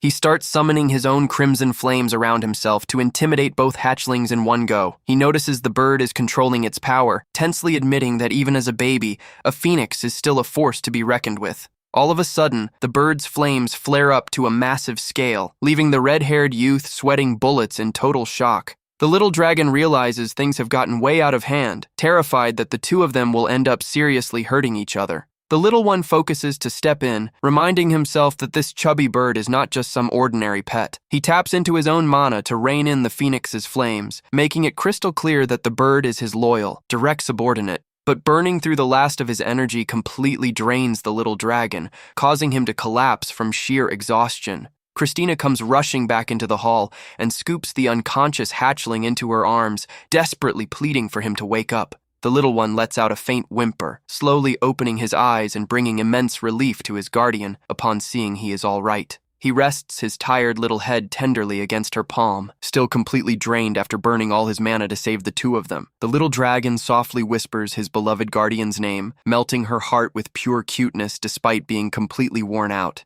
She smiles with tears in her eyes, overjoyed to see her precious baby safe and sound once again. She gives him a tight, relieved hug, warmly remarking on how he ended up pushing himself far past his limits. The little one thinks to himself that he almost checked out from all that pressure, joking that the scare nearly turned him into a white dragon. She says he must be famished, excitedly announcing that she whipped up an extra special meal to help him get his strength back. The little dragon gets super hyped at the promise of delicious food, picturing how amazing this post-battle feast is going to taste. She sets the dish before him with a massive smile, encouraging him to eat up everything she prepared with so much care. However, to his utter dismay, the meal turns out to be a dreadful herbal tonic soup, featuring a bizarre, twisted root. The MC stares at the dish with a completely frozen look of pure disgust, while the guardian keeps on smiling proudly. He tearfully begs for eggs and milk instead, but she firmly declines, explaining that would ruin the potent medicine's effects. To coax him into taking the medicine,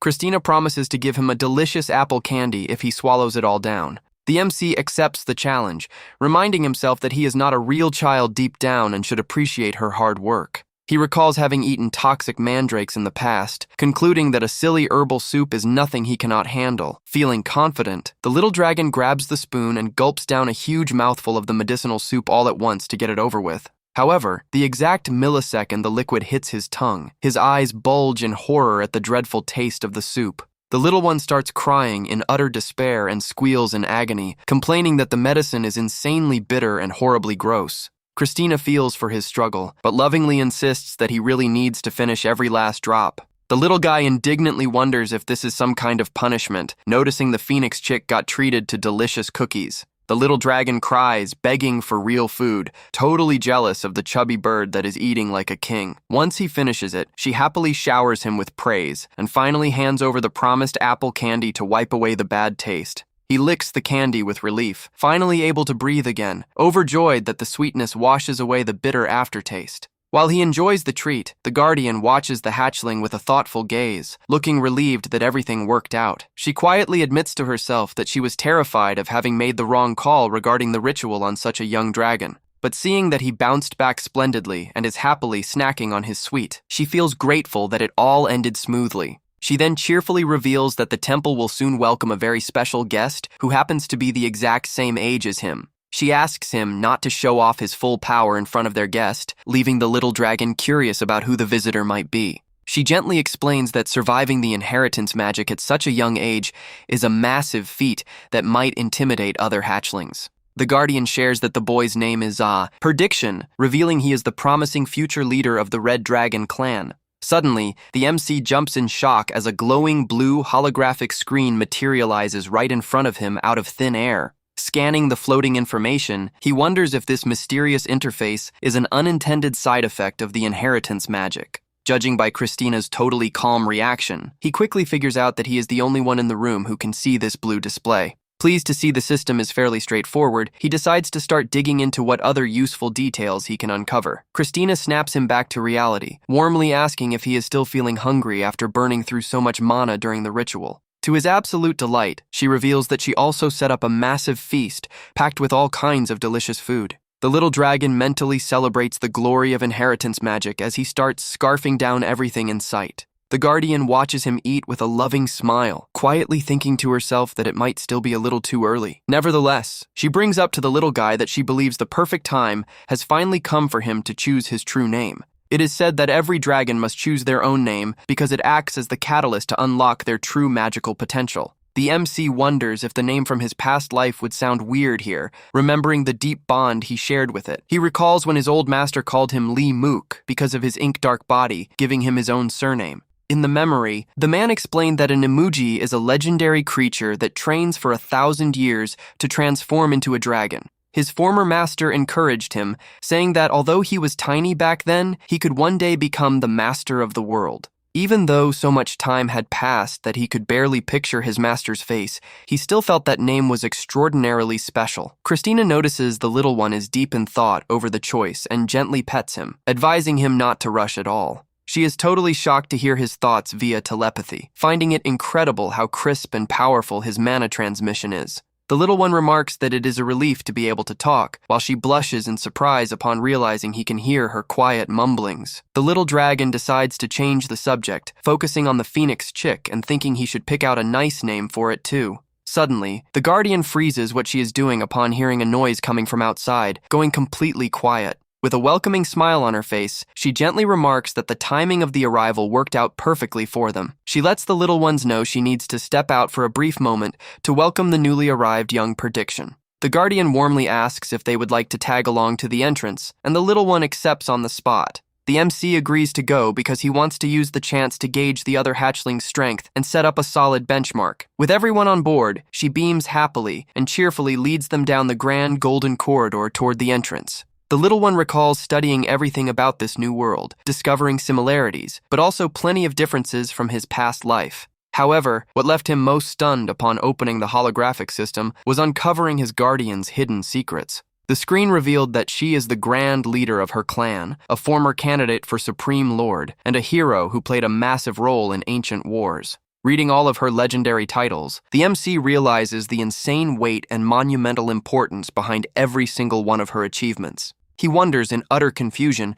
how such a mighty and legendary warrior ended up playing the role of his protective nanny. Back in the present, Christina welcomes the youth, and the MC finally gets an up-close look at the hatchling she spoke of. The little dragon watches him like a hawk, identifying the boy as the proud, mighty successor of the Red Dragon clan. Prediction walks into the hall with a firm posture, greeting the guardian with the utmost respect. He bows politely, stating that it is a great honor to meet the leader of the Golden Clan once again. The red-haired youth looks to the side and curiously asks if that cute little creature is the newly born Black Dragon. Christina confirms with a smile, explaining that despite being so small, he is an extraordinarily smart and talented hatchling. The little dragon lets out a cute chirp as he is introduced, eyeing the newcomer in the hall with intense curiosity. The red-haired youth simply states formally that it is a pleasure to meet him, keeping a stiff posture in front of the baby. He glances away for a split second, flashing a subtly cold and distant expression toward the others. The MC watches him closely, growing suspicious of the red-haired boy's chilly attitude.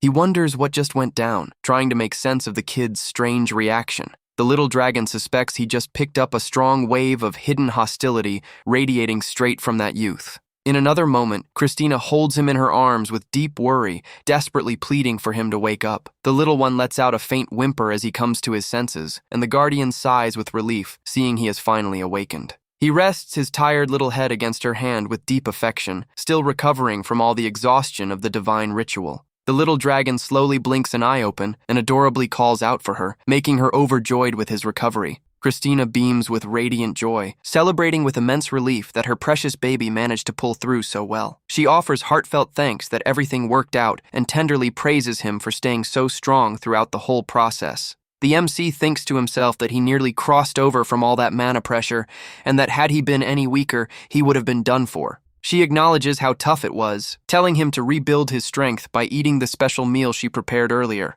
The little one gets super excited at the promise, picturing how delicious that post-battle feast she made will be. With a proud, beaming smile on her face, she finally serves the dish she cooked up with so much love for the hatchling. However, the special meal is nothing more than a bowl packed with medicinal herbs and a gruesome-looking root. The little dragon stares at that bizarre soup with a totally frozen look of deep disgust and utter heartbreak. He tearfully begs for eggs and milk instead, but she firmly denies it, saying that would ruin the potent medicine's effect. To motivate him to finish the remedy, Christina promises to give him a yummy apple candy if he swallows every bite. The MC accepts the challenge, rationalizing that deep down he is not a real kid and should respect her hard work. He remembers having eaten toxic mandrakes before, figuring a simple soup is nothing to stress over. Feeling confident, the little dragon grabs the spoon and downs a massive gulp of the herbal soup all at once to get it over with. However, the very second the liquid touches his tongue, his eyes pop wide open at the dreadful taste of the soup. The little one bursts into tears of sheer panic and shrieks in agony, complaining that the medicine is ridiculously bitter and foul. Christina sympathizes with his pain, but warmly insists that he truly must finish every single drop. The little guy indignantly wonders if this is some sort of punishment, noticing the phoenix chick got treated to delicious cookies. The little dragon cries, begging for real food, wildly jealous of the chubby bird that is happily munching away. Once he finishes it, she cheerfully showers him with praise and finally hands over the promised apple candy to help kill the bad taste. He licks the sweet treat with relief, finally breathing easy, thrilled that the sugar helps erase the bitter herbal flavor. While he savors the sweet, the guardian watches the hatchling with a contemplative gaze, looking relieved that all went smoothly. She quietly admits to herself that she was deeply afraid of having made the wrong choice regarding the ritual on such a young dragon. But seeing that he recovered remarkably well and is happily enjoying the candy, she is grateful that everything wrapped up perfectly. She then excitedly reveals that the temple will soon host a very special visitor who happens to be the exact same age as him. She asks him not to flex his full power in front of their guest, leaving the little dragon curious about who the visitor might be. She gently explains that surviving the inheritance magic at such a tender age is an incredible feat that might intimidate other hatchlings. The guardian reveals the boy's name is Prediction, explaining he is the promising future leader of the Red Dragon clan.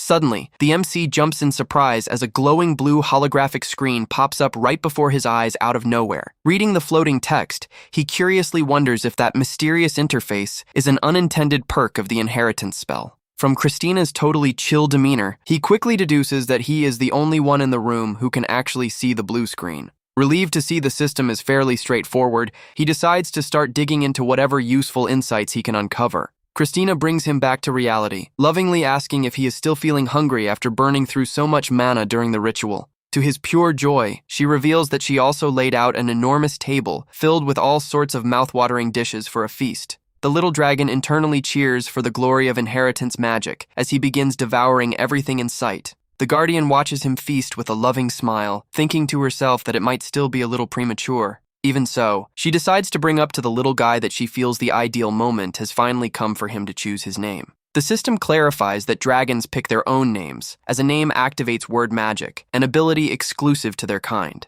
The MC thinks using his old name might sound awkward with his current pronunciation, even though he has grown deeply attached to it. He remembers back when his old master suggested calling him Mook because of his ink-like color, creating the name Lee Mook. The master explained that an emoji takes 1,000 years to become a dragon, so even if he was tiny back then, he would be huge one day. The man went on to say that he could rule the world, encouraging him to give it everything he had alongside him. Even though it has been so long that he can barely recall the face, the little one makes up his mind and tells Christina his chosen name. With deep warmth, Christina pats his head and tells him there is no need to rush the decision at all. She remarks that it was astonishing and difficult for him to pull off sound transmission magic so clearly. He replies that it is pretty easy and that he got lucky, but she insists he is a prodigy, leaving the little one flustered by all the praise. The MC looks at the phoenix chick, thinking that he will also need to pick out a proper name for the little bird soon. Suddenly, Christina senses a presence drawing near and freezes what she is doing immediately. With a friendly smile on her face, she remarks that the guest's arrival could not have been timed better.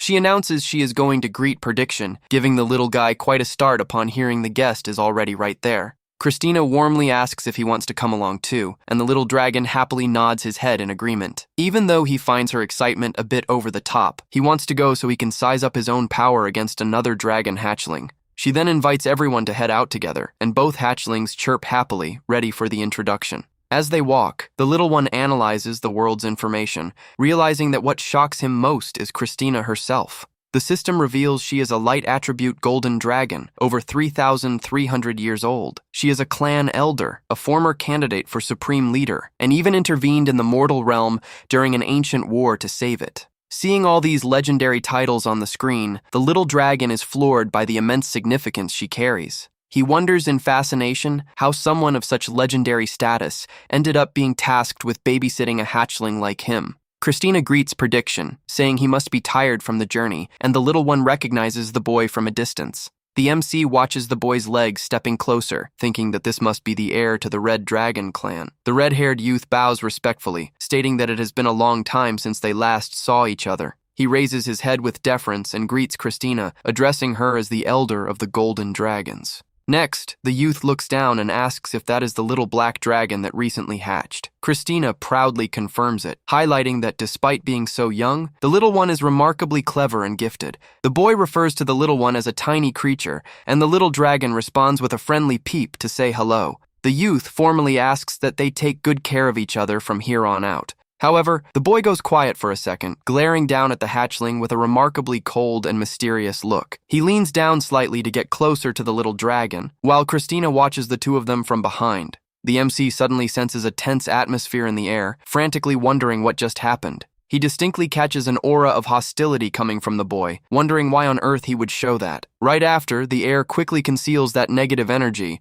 pretending as though nothing happened. The little one finds the behavior super sketchy, since the youth has zero reason to look at him like that. After all, they literally just met, yet the glare was so intense they looked like lifelong mortal enemies. He thinks the boy had bad luck that he is no ordinary hatchling, but gets cut off by a bizarre noise from the phoenix. The chick starts chirping loudly and flapping its wings nonstop right on top of the little dragon's head. The tiny phoenix keeps chirping louder and louder, grabbing everyone's attention in the area. All of a sudden, the little bird begins glowing intensely and lets out an extraordinarily powerful chirp. Christina and Prediction look at the bird in surprise, completely baffled by all the sudden ruckus. The boy mutters in confusion, asking what that cute little thing resembling an ordinary bird is supposed to be. He covers with a cough, asking what kind of bird it is, while the MC notices the kid was totally caught off guard. Smiling, Christina explains that it looks different because it is actually a phoenix chick. The youth gets a massive shock from the reveal, questioning how that is possible if the previous generation's phoenix is still around. She mentions she has never witnessed this either, explaining that Phaseus and she are simply observing the bird for the time being.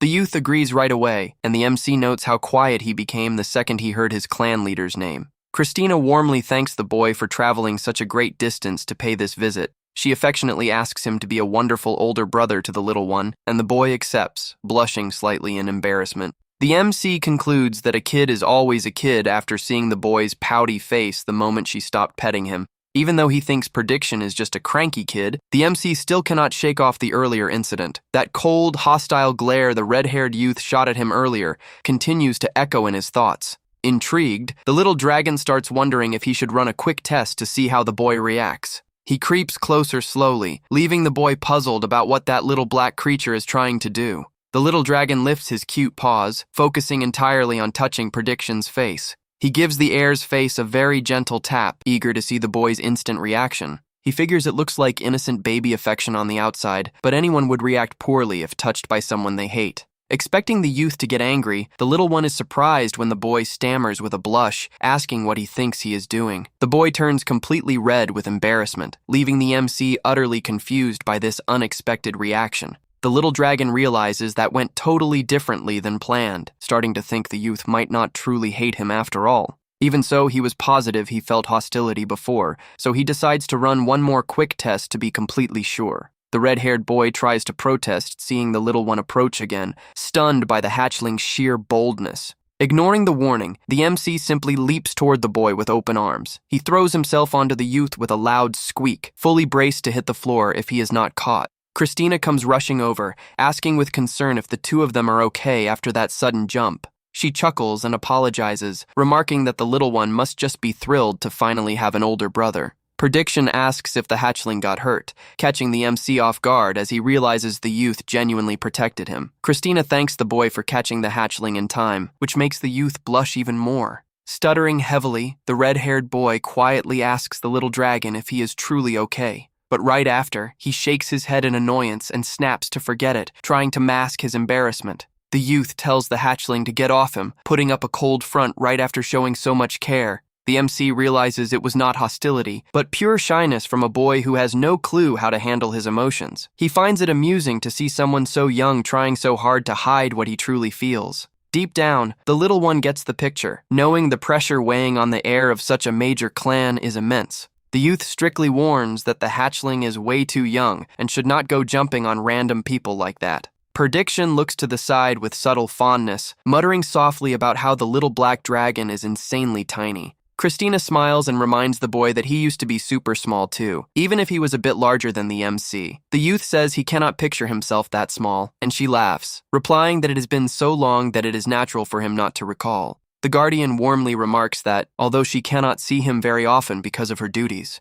she remembers crystal clear when he was just a helpless little hatchling under her care. A flashback shows the newborn red dragon bundled in blankets, being called a sweetheart by her. The boy is deeply touched and blushes upon hearing those sweet, nostalgic words from Christina. At that moment, the MC feels a sudden discomfort flare up in his body and begins to worry. He realizes that strange, nagging feeling from before is returning with full force. The little one freezes in the center of the hall, while the other two keep chatting away, totally distracted. The little dragon lets out a faint whimper, realizing this is the hangover from burning through all his mana in the ritual. He finds it bizarre that his stomach keeps growling with hunger, even after scarfing down a gigantic feast. Christina tells them to play together while she goes to grab more food, and the red-haired youth politely agrees. Before leaving the hall, she gently asks the two of them not to make too much of a mess while she is away. The little one mentally grumbles that she abandoned him there, but gets cut off when the boy suddenly calls out to him. The MC shoots him a suspicious look, wondering if the polite act from earlier was just a show put on for the guardian. Without warning, the youth steps forward and grabs the hatchling firmly by the cheeks. He pinches the little dragon's chubby face, inspecting the creature up close with curiosity. The boy wonders if this tiny runt is really the one he is supposed to guide, while the MC struggles to break free in annoyance. The phoenix chick starts pecking at the boy to defend its friend, but the youth tells the bird not to butt in. The heir warns that he will not go easy just because he is very young, telling the little one not to slack off. The MC is confused, wondering what on earth this kid actually plans to teach him. He figures that with the inheritance magic, he should be the teacher, not knowing quite what to do with this cocky kid. The red-haired youth flashes a smug grin, finding amusement in the challenging spot he is in. Suddenly, the boy points in shock at the phoenix chick, which begins radiating intense flames around its body. Prediction gets irritated by the boldness of that tiny bird daring to attack him so fearlessly. The red-haired youth tells the bird not to act brazen in the presence of the one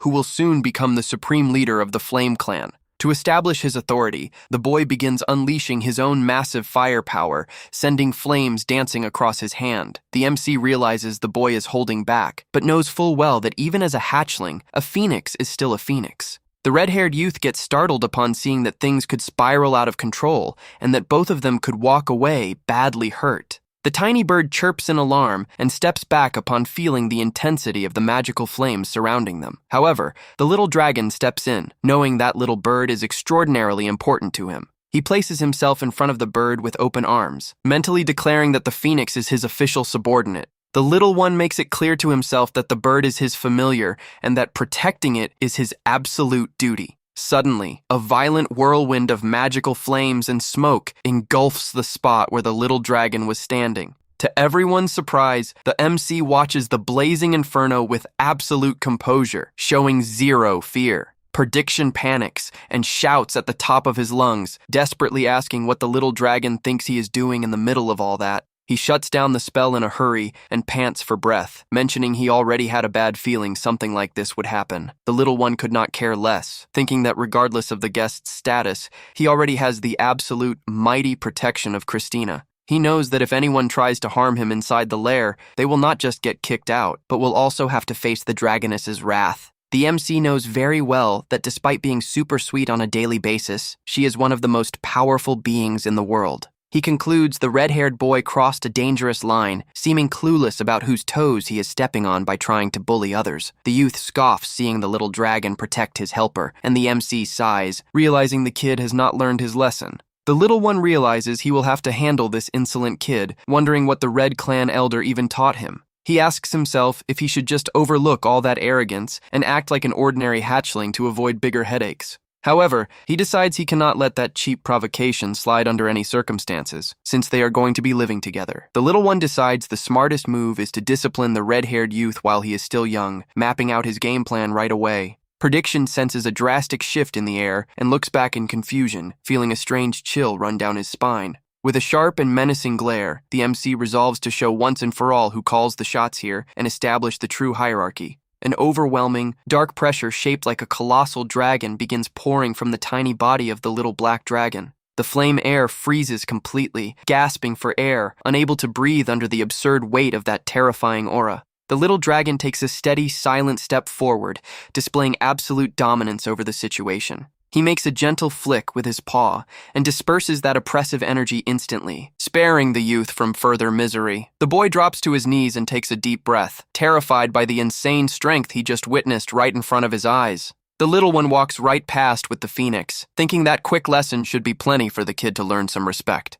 Shaking and sweating cold bullets, the heir indignantly asks what kind of creature he is and how he can possess such a terrifying aura. He finds it funny to see that despite all the tough talk, the boy's mental resilience is remarkably fragile and easy to snap. The little dragon notices that the boy's angry glare now looks like nothing more than that of a helpless, frightened little animal. Even so, he acknowledges that the kid's instincts are sharp and that the youth genuinely has promising magical talent. The MC concludes that having been raised under strict discipline, the youth never had the chance to mature emotionally. Suddenly, the little one begins to grasp the real reasons behind all that guarded, standoffish behavior from the boy. He realizes Christina wanted him to be a playmate for the youth, since she herself represents a figure of absolute authority. On top of that, he knows that earning the friendship of the future Red Clan leader will bring massive perks for himself down the road. The little one sees that the boy is just socially awkward and will make a very loyal ally once he truly learns to trust him. The little dragon tugs gently on the hem of the boy's clothes, knowing he needs to get him to drop his guard in a friendly way first. He decides to turn on his irresistible baby charm to completely melt Prediction's defenses.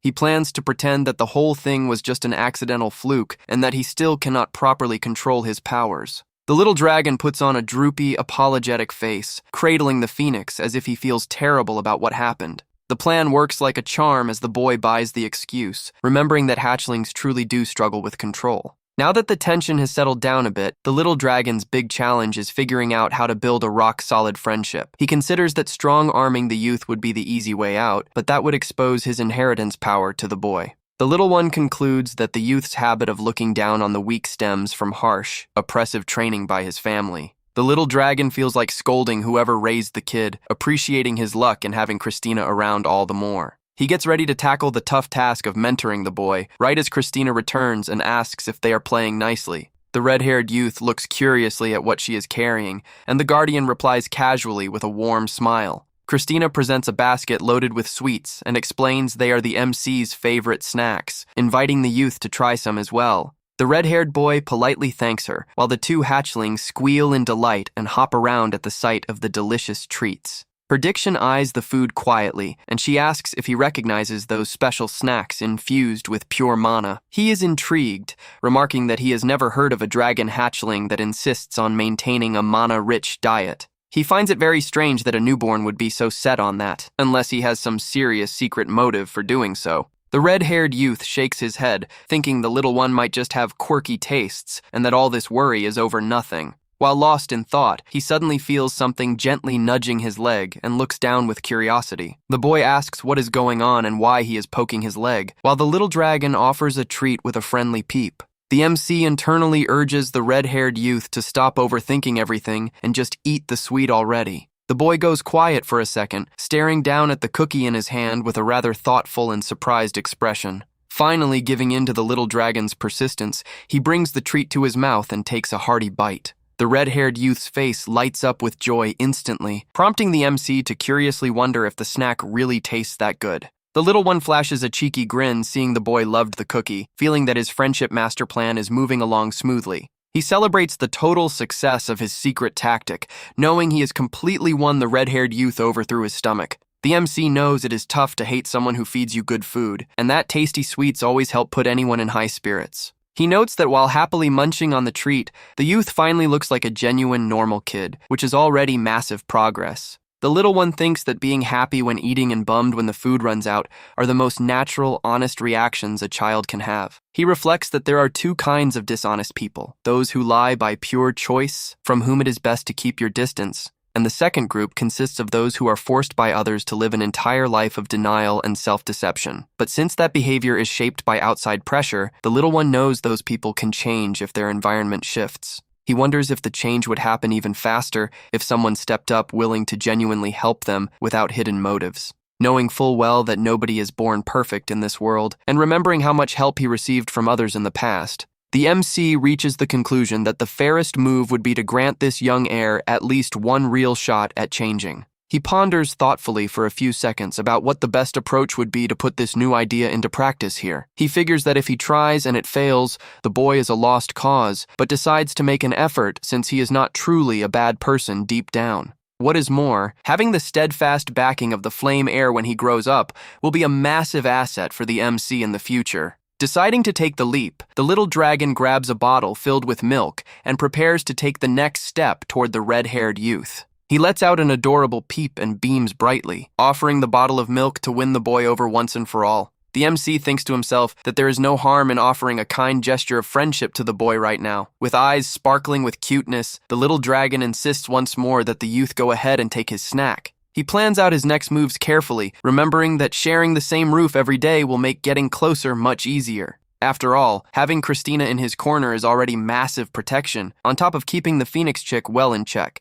But before pushing his plan any further, the MC decides it is worth testing one more important detail while the youth is right there. Suddenly, he gets a slight shock upon realizing he absent-mindedly snapped the cookie in half in the middle of his thoughts. The red-haired boy looks at the hatchling in confusion, unable to understand why he stopped eating and started staring at the broken treat. The little dragon holds out his paw with half of the cookie, and the youth asks in surprise why he is sharing his food. The boy asks if he is supposed to crumble the treat into even smaller pieces, and the little one happily nods his head, yes. The dragon points toward the phoenix, leaving the boy stunned as he begins to piece together what the tiny creature wants him to do. The youth asks in disbelief if he is really supposed to crush the treat and feed the bird, while the phoenix chirps with curiosity beside them. He grumbles that he would never do something so tedious, but stammers upon catching the cute, sparkling look the little dragon shoots his way. Letting out a defeated sigh from being unable to resist the hatchling's charm, the red-haired boy finally caves and begins crushing the cookie. The MC internally pats himself on the back for doing a great job teaching the arrogant youth to treat younger ones with warmth and patience. The tiny bird flutters over to the red-haired boy's open palm, chirping curiously as it catches the delicious aroma of the crumbled treat. With a slightly flushed and awkward face, the youth offers the cookie crumbs on the palm of his hand, telling the bird to just eat up. To everyone's utter shock, the tiny phoenix shoots him a look of pure disdain and flat out ignores the boy's food offering. The red-haired youth gets outraged at the snub and barks at the bird, which simply turns its back and casually waddles away. The MC goes into full panic mode, seeing his flawless plan derailed by the unbelievable stubbornness of that tiny bird. Furious, the little dragon glares at the phoenix with a terrifying look, ordering it to eat, leaving the boy baffled by the sudden change. Christina walks back into the hall and laughs, remarking that the little ones already seem fond of the boy, right as the phoenix starts eating in terror. Thoroughly flustered and blushing bright red, the red-haired youth awkwardly replies that it was really nothing special at all. Prediction reflects to himself that never in his entire life had he felt such a deep sense of warmth and belonging before. He watches the little black dragon and Guardian Christina smiling happily together, feeling deeply moved by the sight. Watching the phoenix chick gently pecking at his hand gives him a slight tingle and a rush of bashfulness. The youth realizes this sanctuary is infinitely kinder than his clan of origin, torn between the urge to run away and the desire to stay forever. The red-haired youth begins to speak softly, seemingly about to admit something genuinely important about himself for the first time. He quietly remarks that the tiny black dragon really seems to have a great eye for judging people's character. He recalls his father mentioning that this hatchling would be the heir to the Black Clan, ordering him to be of great help to the little one. Feeling a bit awkward, the boy asks if it would be all right to return the next day, and Christina immediately accepts with a cheerful smile. The youth says he will be back tomorrow, and the guardian warmly offers to walk him to the entrance of the lair. She activates a glowing magic circle on the floor to teleport them and safely guide their guest to the exit. Prediction says goodbye, promising to see them tomorrow, and the little MC responds with a friendly chirp, wishing him a safe trip back. Right after the youth leaves, Christina praises the MC for his good behavior and curiously asks what he thought of the boy. The little one thinks that whoever raised that kid should lose their guardian license, but he knows he obviously cannot say something so harsh out loud. Instead, he tells Christina that the boy tries to act polite all the time, but is actually a total pro at putting on a front. He explains that the youth lashes out when frightened and pretends to hate what he likes, just like a wounded cat wary of everything. The guardian listens intently, smiles, and replies that she completely understands his point, explaining the reasons behind it. She explains that the boy was forced into a rigid way of life, focused solely on becoming the flawless leader of his clan. The next day, Prediction shows up bright and early, making the MC yawn sleepily and complain about anyone waking up at the crack of dawn like that. The little one wonders what time the boy even woke up to arrive so early, noticing that his clothes are completely neat and pristine. Seeing the youth gently playing with the phoenix, the little dragon admits that what Christina said the day before really makes sense. The youth pretends to grumble at the bird to hide how kind he actually is deep down, and the MC realizes he is not a bad person at all. The little one knows that if he were truly evil, the guardian would have never left them alone, and he starts forming a new theory about the boy. He theorizes that the phoenix chick shares the same fire element as the air, creating a natural connection between the two. However, the bird only follows the MC, which probably bothers the youth since a phoenix possesses immense power comparable to a dragon. Being exceptionally talented, Prediction likely views the little phoenix as a formidable force that he needs to keep a close eye on. She pats the MC's head and asks him to help the boy lower his guard around the bird, and he agrees to do his absolute best. The little one suspects that the hostile glare from yesterday happened because the red-haired youth sensed the massive hidden potential he carries. The fire heir had to suppress his grief over losing his mother and train tirelessly to meet everyone's high expectations as clan leader. Comparing the boy's behavior and recalling all the vast knowledge he inherited through the special inheritance magic, the little one concludes with a tired sigh that he will be the one guiding and teaching the boy, lamenting his hectic dragon life. But he knows that if he keeps making an effort, he will soon see the boy's true colors, which will be extremely useful for his journey. The youth clears his throat and reveals that the real reason he arrived so early is that he brought a special gift for the little one. He reaches out mysteriously and begins pulling something highly valuable from inside his elegant robes to hand over to him. He extends his hand, offering the mysterious glowing object, leaving the little dragon quite surprised by the generous gesture. The gift is actually a valuable shining gold ring, revealing itself to be a top-tier transformation magic artifact. He explains that he brought the transformation ring so they can communicate much more easily during their training sessions. The youth adds that he used the ring a lot when he was younger, and since they have many lessons ahead, they need to talk properly. The young man teaches him that the artifact will adjust to his body on its own and tells him to channel mana while picturing his human form. The MC smiles internally and begins releasing his magical energy through the golden artifact he received from the young heir. A bright, magical mist envelops the little black dragon's body, kicking off the long-awaited transformation process. From within the glowing curtain of smoke, human-like legs appear, stepping onto the hall floor in a firm and steady manner. The MC finally reveals his new human form, turning into an adorable black-haired little boy dressed in elegant clothes.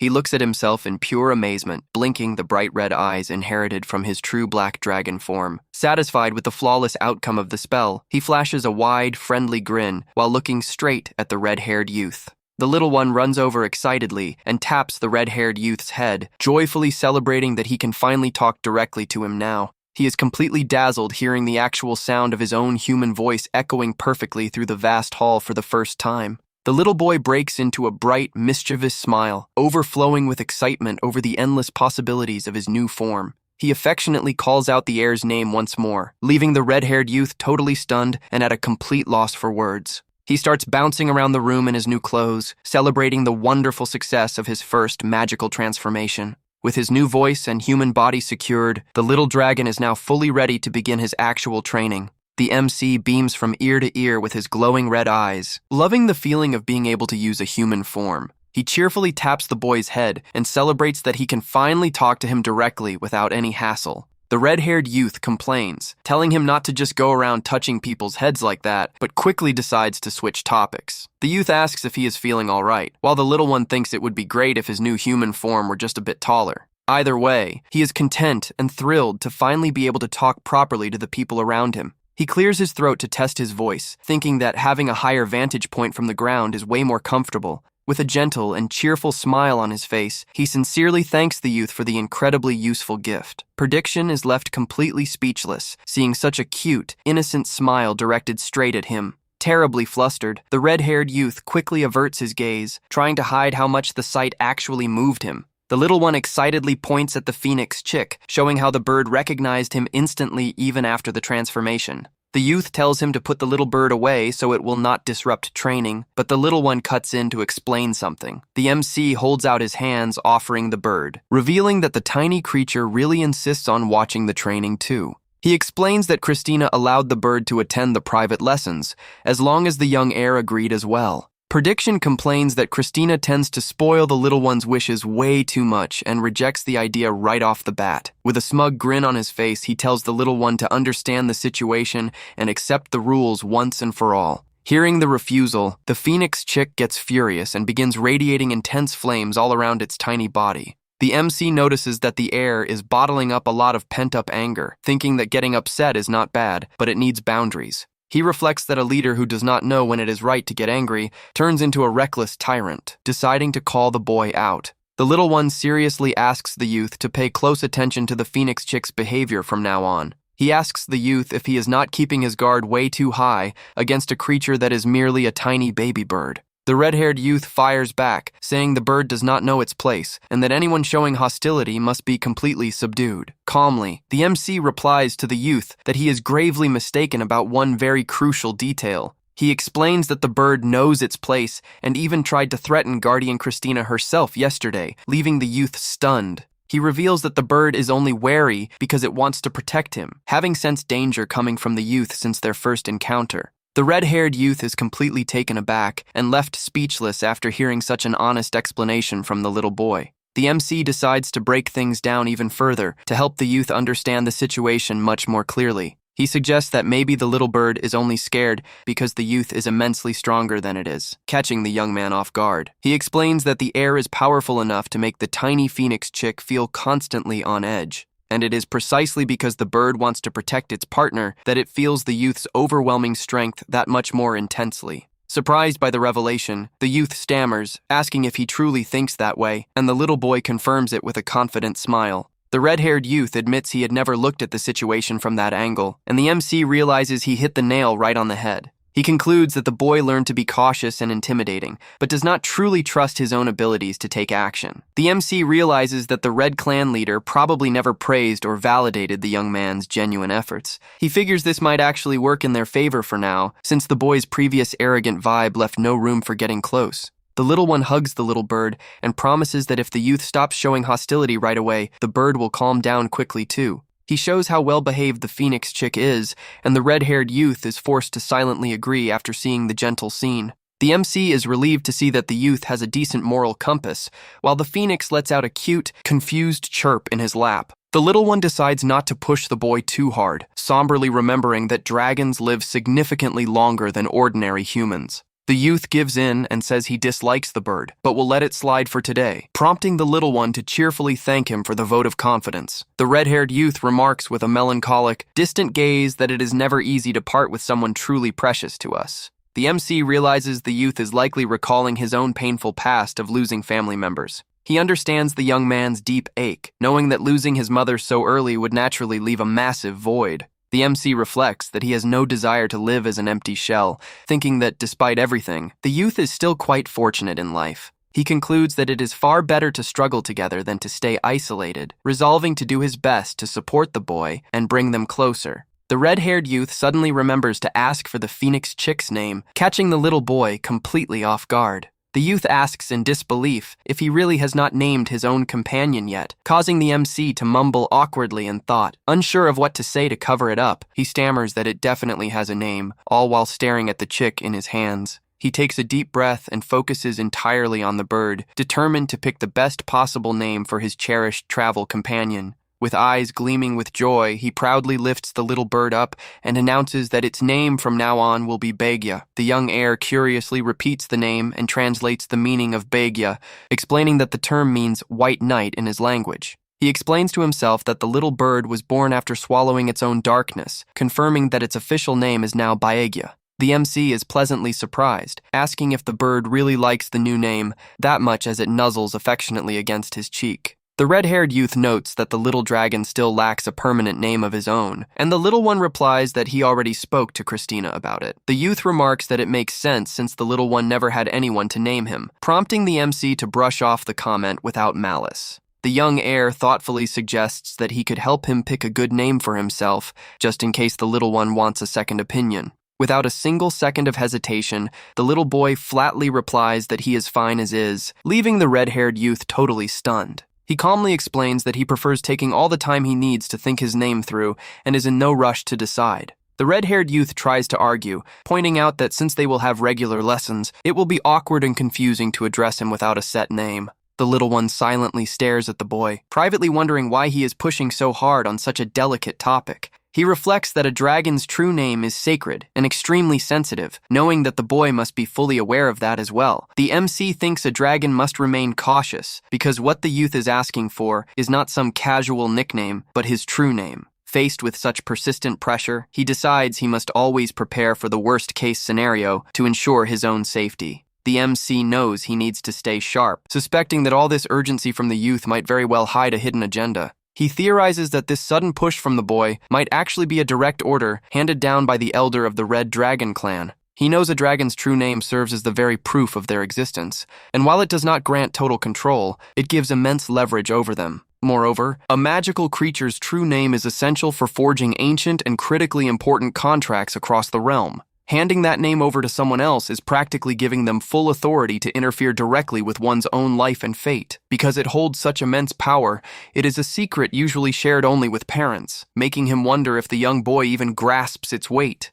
The youth says that even without a name, the little one should at least consider how he will address him, just as he respectfully does with Christina. The red-haired youth mentions that although his given name is Prediction, as everyone knows, he carries another secret with him. He quietly reveals that his true dragon name is far longer, pointing out that the little one is hiding his as well. The MC lets out a soft sigh, wondering if he will need to probe the boy's mind again to uncover his real motives once and for all. Suddenly, the red-haired youth makes a straightforward proposal, stating that if the little one agrees to share his true magical name with him, he will also gladly reveal his true dragon name in exchange, sealing a pact of mutual trust between the two of them. The little boy is completely disarmed by such a serious and equal proposition, not quite knowing how to react. The youth explains that for their race, sharing one's true name is the ultimate and absolute proof that the other party is a loyal ally. He says he wants to do this because, from this moment on, the little black dragon will officially be his younger brother. The little boy stares at him in dead silence, taking in every single word and trying to process the sheer weight of the youth's sincere confession. He knows the boy will not appreciate a lackluster response, yet feels baffled by this sudden and dramatic shift in attitude. The MC reflects that if this were an order from Pasius, the leader would never allow the boy to offer such a fair and balanced deal. He concludes that the proposal came purely from the youth's own desire, yet curiously wonders why he is in such a hurry to get close. Suddenly, a light bulb goes off in the little MC's head as he recalls a very important detail about the boy's upbringing. The little one directly asks if the boy is doing all of this simply because he wants to become sworn brothers as quickly as possible. He teases him, asking if he acted this way over such a childish reason, leaving the young heir completely flustered and stammering. The boy tries to defend himself by claiming he was not in a rush at all, but his bright red face completely gives him away. Thoroughly embarrassed, the youth begins rambling non-stop about random things nobody asked about, purely to cover up his awkwardness. Desperate to change the subject, the red-haired youth tells him to forget all about it, and insists they get right to the day's lesson. He begins the theoretical explanation, revealing that dragons are regarded as the true origin of all elements that make up the universe. Thanks to this, they can wield the profound power of words to bless the very core of any existence and shape the paths of destiny. He explains that the very moment the little one named the bird Baegia, he opened up a brand new, grand path for the creature. The youth sternly warns that promises tied to names require extreme care, as one never knows what massive fate they might end up weaving. The MC smirks quietly to himself, thinking that weaving destinies used to be his exact specialty back in the day. He recalls spending 1,000 years gathering virtue to ascend, only to have his fate ruined by a mere 100-year-old mortal. The little one indignantly wonders how that was even possible, knowing that the laws of destiny demand a very strict equivalent exchange. He knows humans can twist paths by constantly making choices and creating countless branches throughout their brief lives. However, ascending to a divine beast like he once was requires building rigid inevitability to forge a transcendent flow. That is why those capable of walking this path are so rare, and once the river of fate begins to flow, altering it is nearly impossible. Even so, with all that unshakable momentum in place, his destiny of becoming a supreme dragon was completely shattered by a human. The little one gazes into the distance with a serious look, admitting to himself that it would be a lie to say he carries zero regrets from that day. He closes his eyes, determined not to dwell on it any longer, only to be snapped back when the red-haired youth calls him back to reality. Prediction calls out to the little one, asking what he is daydreaming about and whether he is actually paying attention. The little boy insists he is listening closely, but the red-haired youth challenges him to repeat the exact last words spoken. He accurately repeats that becoming an elder requires exceptional abilities and instilling fear to keep others in line. The MC thinks that is a completely outdated mindset, while Prediction looks surprised and confirms that he heard correctly. The heir seriously explains that true dominion comes from sheer force and intimidation, making it necessary to overpower others to keep their respect.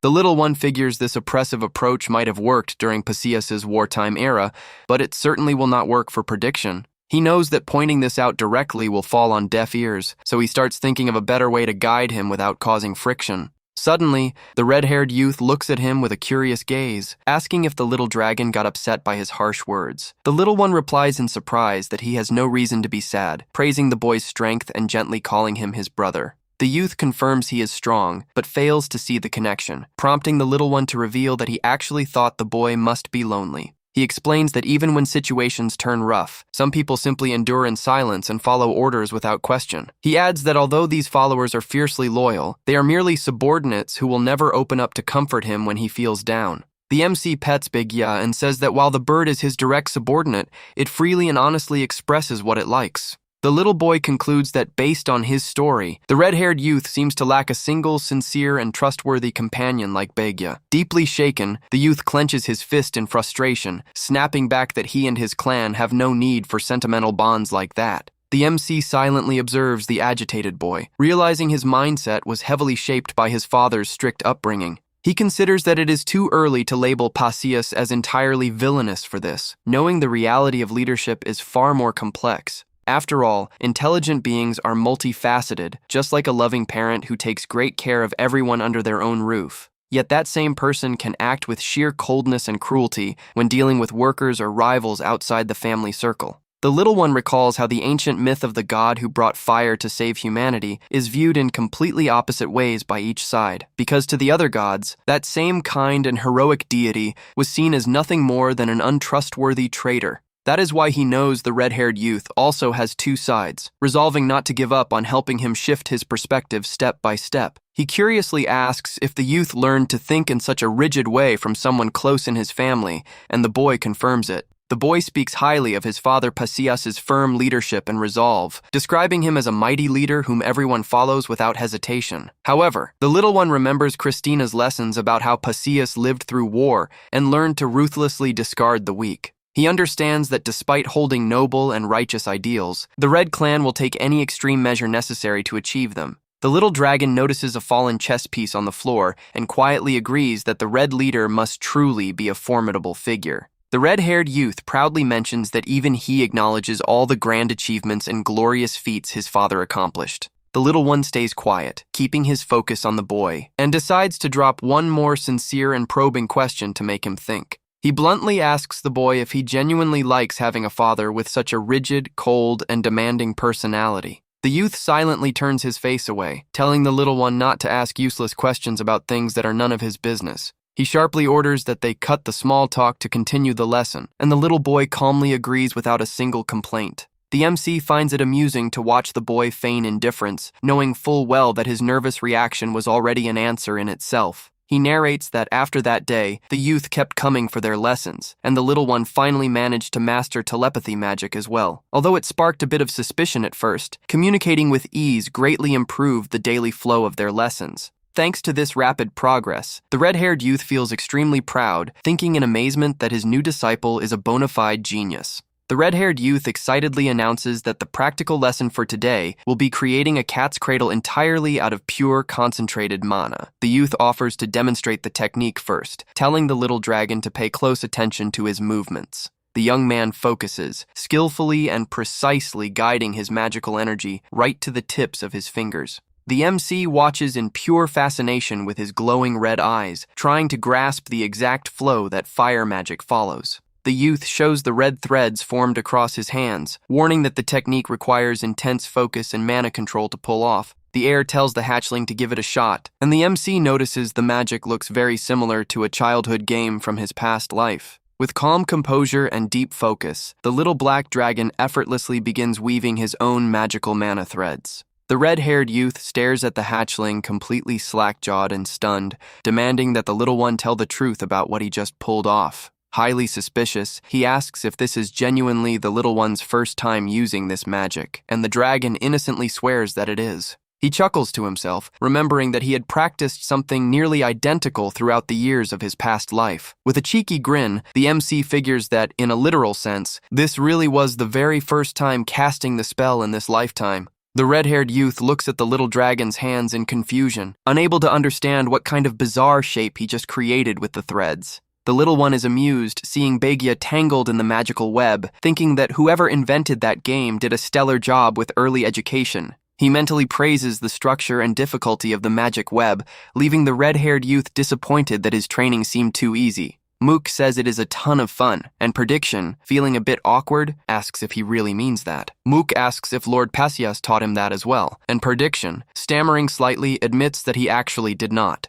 Prediction reveals that his mother, Kuzuna, was the one who taught him, and the little one repeats the word mother in surprise. Mook notes how naturally he speaks of Kuzuna, realizing the boy's defenses drop whenever the topic turns to her. The little one understands that this is why the youth is so generous with him, despite his difficult temperament. Mook senses it comes from sympathy and a shared connection with someone who went through a similar hardship or an even greater loss. He feels he needs to look deeper into Lady Kuzuna to better understand the whole picture. Mook asks what she was like, mentioning that, as his brother knows, he has no idea what real parents are like. The little one adds that Christina avoids the topic to spare his feelings, which is why he wants to hear his stories, leaving Prediction deeply touched. Prediction says he gets how the little one feels and starts sharing that his mother was an exceptionally gentle soul. He recalls that she had silver scales and purple eyes, making her a dragon who looked stunning with those colors. The youth remembers that she loved birds so much that she built her lair right next to a phoenix nest. On top of that, she also loved singing and used to hum lullabies to help him fall asleep. Mook shows interest in the singing part, and Prediction confirms, stating that those lullabies are his fondest memories. The little one figures those songs stayed etched in the boy's mind for a reason, which makes total sense for a young child. The youth laments a bit, mentioning that he honestly ought to remember much more than just that. He says that perhaps memories fade if we do not dwell on them, and for some reason, he cannot recall things clearly right now. Mook decides that if he wants to make a decisive move to help him, the perfect time is right now. The little one addresses the youth as brother, instantly grabbing his full attention. He bluntly asks to hear the young man sing. The youth is left completely speechless and silent by the unexpected request. He quickly brushes the idea off, calling it nonsense and insisting there is no way he is singing. The youth grumbles that he has no time for foolishness and would rather sleep to become an elder sooner, getting annoyed by the situation. Mook finds his attitude almost tragic, noticing that the boy rejects rest with an almost obsessive drive. Mook decides to appeal to his softer side to push further, saying he is only curious because the music clearly meant so much to him. The little one says he has never heard a song in his life, and since it was his mother's song, it must carry all her feelings. Mook knows those words are not just an excuse because even the epitaph his mother left behind was filled with immense love. He continues, saying that hearing the story made him feel how deeply she loved him, wondering if parents are truly like that. The little boy picks up on another key detail, and the youth looks down, quietly agreeing that must be it. Mook realizes that if the boy places his father and mother on equal footing, he will end up feeling a deep sense of rejection from it. Even if he tells himself he respects his father and thinks he is incredible, deep down he refuses to put him on the same level as his mother. This contrast in feelings is bound to open the eyes of Prediction, who used to be branded as arrogant in the past. His father used to harshly ask if he had time for useless distractions, blaming the gentle upbringing his mother had provided. He complained that not even training like a madman would ever be enough, and that by singing he would just become an easily manipulated puppet. The Red Leader would say he could already foresee a future where the residents would perish because of a weak elder like him. The man stated it would have been better if someone like him were never born at all, cutting the young boy straight to the heart that day. Prediction learned that the weak have no right to stand up, and that anyone seeking leisure is just a coward running away from reality. He realized that being so weak, he could not even defend his mother's honor against his father's harsh insults.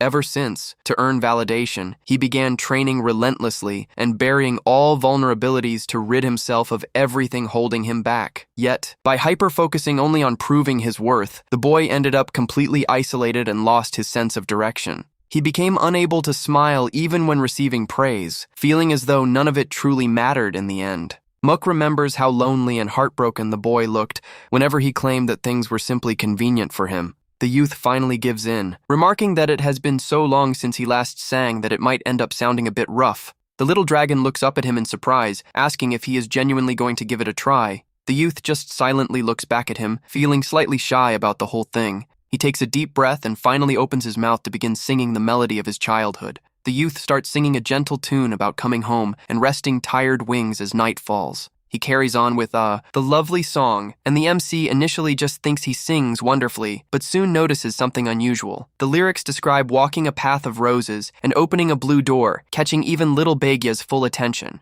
The youth continues with lines about a labyrinth of memories, and Mook realizes this is definitely no ordinary song. Mook senses mana circulating in a steady, rhythmic flow and begins piecing together what this truly is. He realizes the song is actually word magic designed to connect hearts and create a safe harbor. But suddenly, an overwhelming drowsiness begins taking complete control over the little one. Prediction panics at the little one's sudden slumber and screams frantically, calling out for Christina. Shortly after, the little dragon is seen sleeping in absolute comfort and peace tucked into his bed. He slowly starts waking up, opening one of his bright red eyes. Mook stretches out, thinking he had an amazing sleep, and praises the sheer power of that incredible song. He reflects that he failed to recognize it as word magic at first because it did not target a single specific entity. The little one remembers that the lyrics specifically spoke of a warm and cozy home. He understands the magic is meant for deep relaxation, but the potency is so intense it works like a total knockout tranquilizer. Even so, the MC finds that power incredibly fascinating and flashes a clever grin.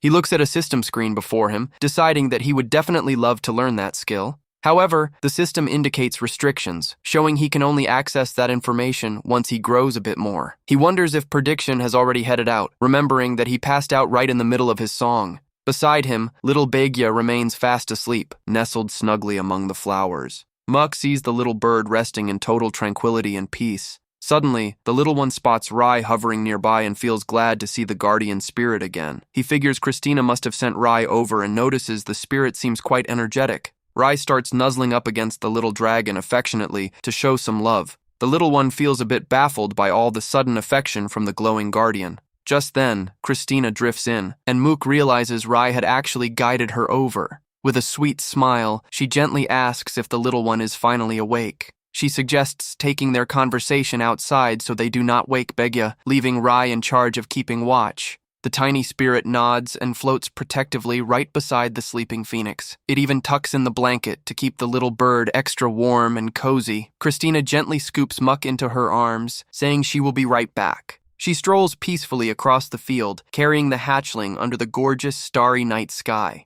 Mook decides to use his magic ring to shift back into his adorable little boy form. The blonde woman smiles at his human appearance and mysteriously asks if he already knew something beforehand. She giggles, recounting how Prediction dashed over in a total panic with him and Baegya in his arms, a side of him she had not seen in ages. She asks him to put the young man at ease when he returns tomorrow, and Mook thinks his brother is truly a softie at heart. Christina hands over some cookies and asks about the lesson, to which he replies it was ordinary, aside from one unusual moment. Intrigued, she listens as the little one reveals that Prediction sang the lullaby his mother, Kuzuna, used to sing to him. Christina is surprised he brought up his mother, agreeing that she seemed to be remarkably sweet with her son. Mook feels bad for dozing off without understanding why he got so sleepy, while Christina ponders Kuzuna's melody. She suspects it was no ordinary tune, while the little boy celebrates that the perfect opportunity presented itself so fast. Mook decides to seize the moment, tossing out some bait to fish for more details regarding that magic. He asks if he can learn that magic too, feigning curiosity over how amazing it was at putting him to sleep. She chuckles at his cuteness, while Mook boasts internally that playing the innocent child makes concealing his true plans effortless. Christina explains that teaching him that spell would be quite difficult, prompting the little one to ask why in surprise. She clarifies that this magic comes as naturally as breathing, acting like a heartfelt wish that gives meaning to something deeply understood. She says this makes it the most beautiful magic of all, yet also the hardest to notice since it blends in just like the air we breathe. The little boy pretends to look puzzled and thoughtful, and she giggles, finding it adorable that he cannot quite grasp it yet. Mook silently plays along, and she pats his head, reassuring him that one day he will understand it all. He politely thanks her for the explanation, and the guardian warmly replies that it was nothing at all. She says it is time to head to bed, but the little one figures falling asleep will be tough after such a long nap. The boy asks if he can stay out just a little longer,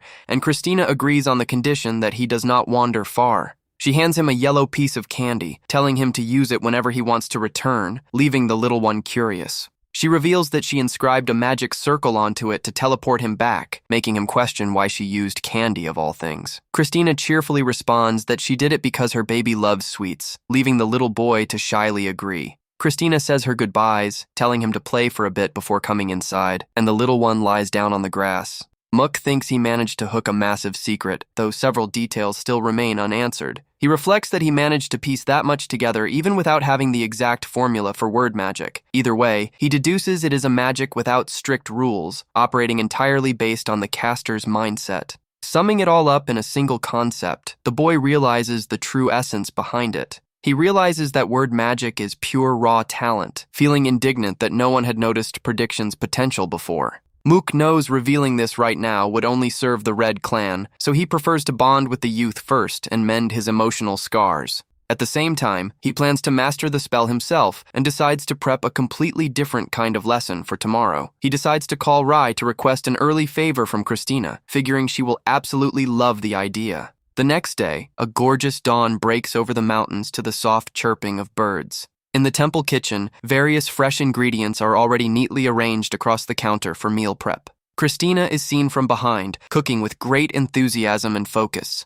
She turns around with an amazed smile, remarking on how early the little one woke up. She gives him a very warm good morning with a sweet smile across her face. Noting that both of them are up early, she invites the little dragon to taste her new recipe, and he cheers excitedly. The little one holds a piece of chestnut bread, thinking that Christina has really been obsessed with inventing new bakery recipes lately. While Begya munches on a piece as well, Mook wonders if the guardian might end up becoming the greatest chef in the world. The hatchling eats with gusto, thinking the bread tastes genuinely incredible. She mentions how hard she worked hoping to suit his taste, delighted to see him devouring the pastry so eagerly. Christina then presents a lovely picnic basket, letting him know she prepared everything he asked for yesterday. The little one slips on his magic ring and notices that Prediction just arrived right on cue. She hands over the basket and encourages him to run out and meet the youth, since today is going to be a special outdoor lesson. Prediction comes rushing in, asking with deep concern if the little one's body is truly feeling all right.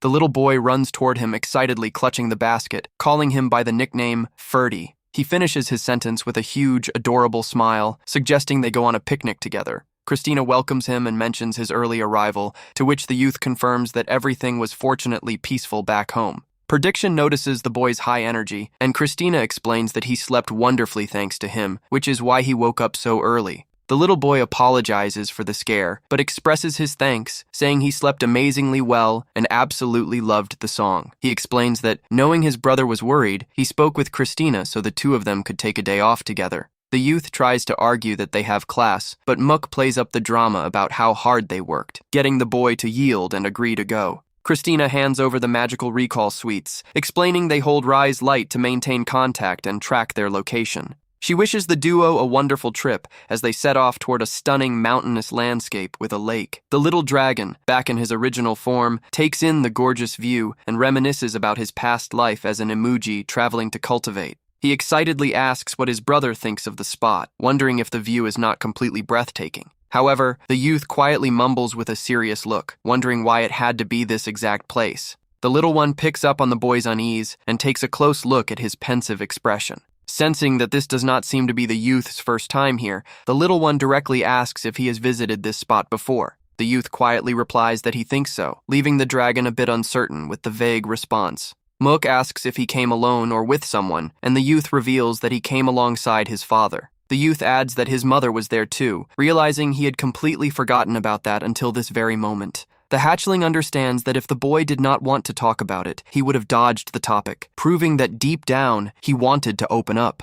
The MC concludes that Christina knew Prediction's parents and likely sent them here on purpose to help him heal. Prediction remarks that this is a great vantage point, ideal for observing how the regional mana interacts around the ancient lair. He agrees with his own thought, remembering that even in the past, this place felt just like this. The scene cuts to a flashback of the past, showing the tiny paw of a little red dragon stepping onto the grass. The tiny red hatchling gazed in total awe at the natural beauty of the entire valley. He excitedly called out to his mother to show off a gorgeous golden butterfly that had landed right on top of him. The little guy barely dared to move out of sheer excitement, terrified of making the butterfly flutter away. His sweet silver-scaled mother smiled with deep warmth and tenderness, watching the innocent joy of her hatchling. She laughed, remarking that she hoped he would not trip running around like that, while the father told her to let him roam free to learn. The mother complained that her husband was being too tough on a newborn hatchling, but the red leader insisted a dragon's son is never frail. She pushed back, questioning why the word hatchling even existed if they were supposed to be born fully grown, leaving the man coughing awkwardly. The lady called little Pell over to her side, and the little boy eagerly obliged without missing a beat. He happily trotted back across the grass on his tiny red dragon paws. She embraced him with overflowing warmth, pulling him close against her chest with a beaming smile. The mother asked with all the sweetness in the world if the little one would like to sing a song with her. Back in the present, Muck calls out to his brother to snap him out of his trance, reminding him they need to start the picnic. The little one asks to unpack the supplies and lay out the blanket, and the youth, still a bit dazed, immediately agrees. The little dragon mentions that Christina packed everything, and that she has been cooking non-stop lately, to which Prediction quips that it makes sense given how much Muck eats. Muck agrees, but points out that the Phoenix chick eats a ton as well, wondering how so much food even fits into such a round little body. The youth amusedly thinks he has never seen such a round phoenix, joking that a light nudge would send it rolling away like a ball. The two continue enjoying the assortment of delicious pastries and snacks Christina lovingly prepared for the day. Mook notices the red-haired youth remains remarkably quiet and pensive, seemingly drifting through his own memories. The little dragon decides this nostalgic atmosphere serves as the perfect excuse to crack open a bottle of sweet juice. He offers some of the plum drink to his brother, and the youth, still somewhat distracted, accepts the cup. The MC smirks internally seeing the boy in such a vulnerable state, knowing this is the prime time to get him to vent. Mook reflects that the heart is like a tight knot that will not untie itself just by ignoring or trying to brush off the pain. That is why the very first step in helping someone carry that hurt is getting them to face what they have been trying to bury. He asks if the youth used to picnic here with his parents as well, and the young man confirms that this was their very first one. He shares that his mother loved to sing, and he would join in, but after she passed away, the music brought too much heartache and he quit entirely. The little one grasps that the father's harshness took a toll, but deep down, the boy was simply trying to avoid the painful memory of his loss. Mook looks him straight in the eyes with a serious gaze and calls him brother once again. The little dragon suggests they sing plenty of songs together from now on, prompting the surprised youth to ask why he would make such a suggestion. The youth insists he prefers to leave the past behind and push forward, rather than using songs to constantly bring up what is gone. The little dragon asks if he still has not grasped the truth, leaving the red-haired youth deeply intrigued by the question. Mook firmly reveals that the song is actually the greatest proof of love that Lady Kuzuna ever left behind for him. The youth gasps in shock at the revelation, while the little one insists he could tell just from hearing a tiny snippet of it. He explains that the lyrics wish for her precious son to have a peaceful, restful night wrapped in safe protection. It is a song crafted to remind him that he will always have a safe haven to rest his head, no matter how exhausting things get. The melody promised she would always hold that special place just for him, and Prediction gets deeply emotional hearing those words. The little one goes on to say that if the youth was truly happy by his mother's side, he ought to cherish those memories with care. He brings up Christina's teaching that even the strongest beings run into painful hurdles in life, and he adds that the strength to keep moving forward during those times comes precisely from the precious memories and bonds we forge. Mook encourages him not to bottle up the past, saying that if those treasured memories bring sorrow, it is totally okay to cry.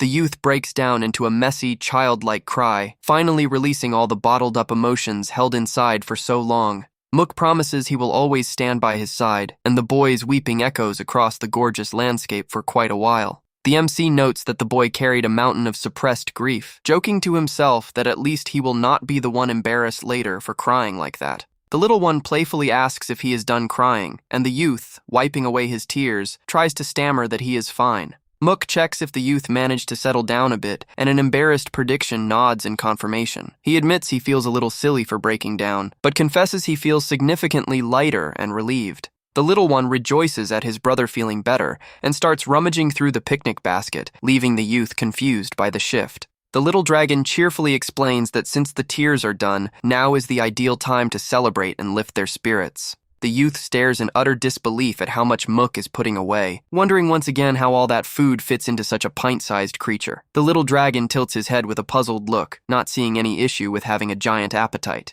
He holds out a snack and encourages the youth to grab a bite to cheer up, and Prediction accepts with a sheepish look. The two sit side by side on the blanket, sharing their meal in a moment of absolute peace and camaraderie. The youth quietly chews on his pastry, enjoying the food and soaking in the light-hearted atmosphere of their day off. Prediction asks whether the location for this special outdoor lesson and picnic was hand-picked by Christina. The little one confirms it in his thoughts, knowing that while she did not say everything, she definitely arranged this with the boy's well-being in mind. Prediction replies that he gets the picture, and Mook internally celebrates that his whole plan worked out even better than anticipated. The youth figures Mook already understands Christina's personality well, so he probably caught on to her true intentions right away. He decides it is time to move on and states they need to get back to the day's lesson. The youth points down at the valley below, telling the little one to take a good look at that natural basin. He notes that it looks calm now, but asks if the hatchling saw the basin glowing golden at sunrise, and Mook nods. Prediction asks if he knows what Christina's lair is built from, and the little dragon shakes his head with curiosity. He explains that the lair was constructed from the shed scales of golden dragons who lived there across generations. The youth shares that before passing on, they would leave a scale behind in the lair to keep the will of the first golden dragon alive. He explains that golden dragons convert light directly into power, which is why that energy heavily influences the entire basin. The MC nods along, finally understanding why the yang energy in this place feels so remarkably potent. The youth mentions that each clan's unique attributes carry a big impact, suggesting evening lessons would suit him better since he is a black dragon. Prediction says he will ask Christina for permission soon, and the little dragon happily agrees. He gets super excited just thinking about growing even stronger once he masters his own unique black dragon attribute. Meanwhile, Prediction cracks a subtle smile, amused by the fact that he ended up being comforted by such a tiny child. Feeling satisfied and far lighter, the youth finally lies back on the picnic blanket to relax and enjoy the moment. He mentions that Christina is a renowned elder of the Gold Clan and was once a prime candidate to become the Dragon Lord. He admits his father constantly compared him to her and confesses he felt envious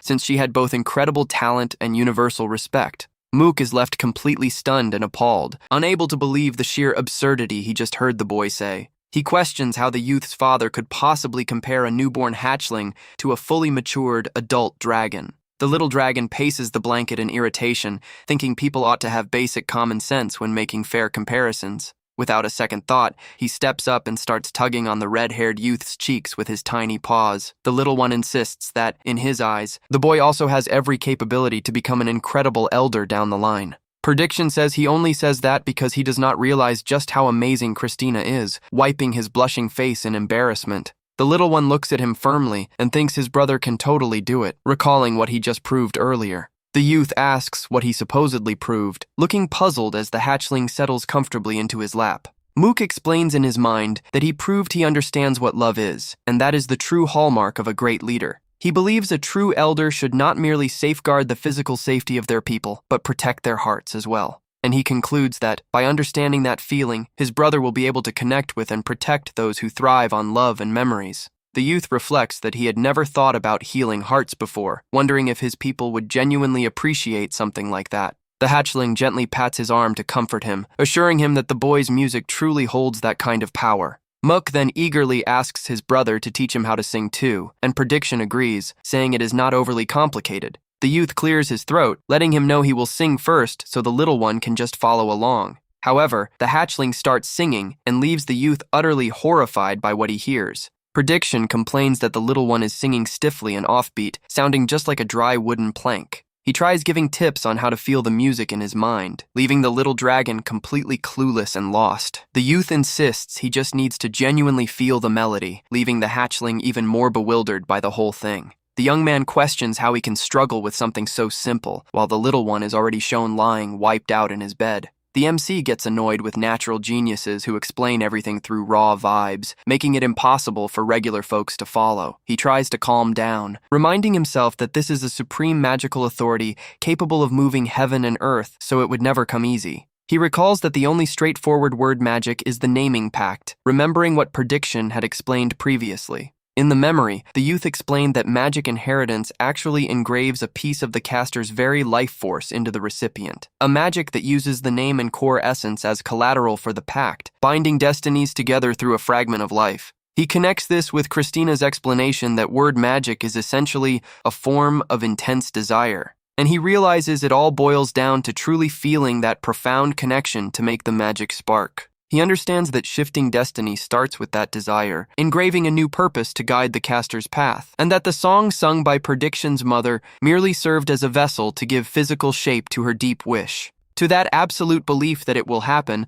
though what manifests it goes far beyond the use of pure mana alone. He finally solves the big mystery. The true force driving that magic is the caster's very own soul. A new system prompt pops up on screen, announcing that he has unlocked Supreme Tier word magic in his skill roster. The system informs him that because he grasped the essence of the power, several information restrictions have finally been lifted. The little dragon zeroes in on the display, feeling deeply intrigued upon spotting an odd entry on the interface. Upon checking the list of acquired spells, he gets the shock of his life, frozen in disbelief at what he reads. The screen shows that his current word magic is none other than resurrection, granting the power to return to life. He wonders who could have wished so desperately for his return when he is less than 6 months old. Right after, however, the MC realizes that there was indeed one person who fits the bill. He understands that the one who cast this mighty resurrection magic was actually himself in his previous life. He is pulled from his thoughts as he feels something stir right beside him on the bed. Mook sees that Bigya is awake and asks with a smile when the little bird got up. The phoenix chick chirps affectionately, and Mook pets it gently, telling it not to worry about a thing. He reflects that deep down he always knew he had passed away, yet still clung to a sliver of hope of returning.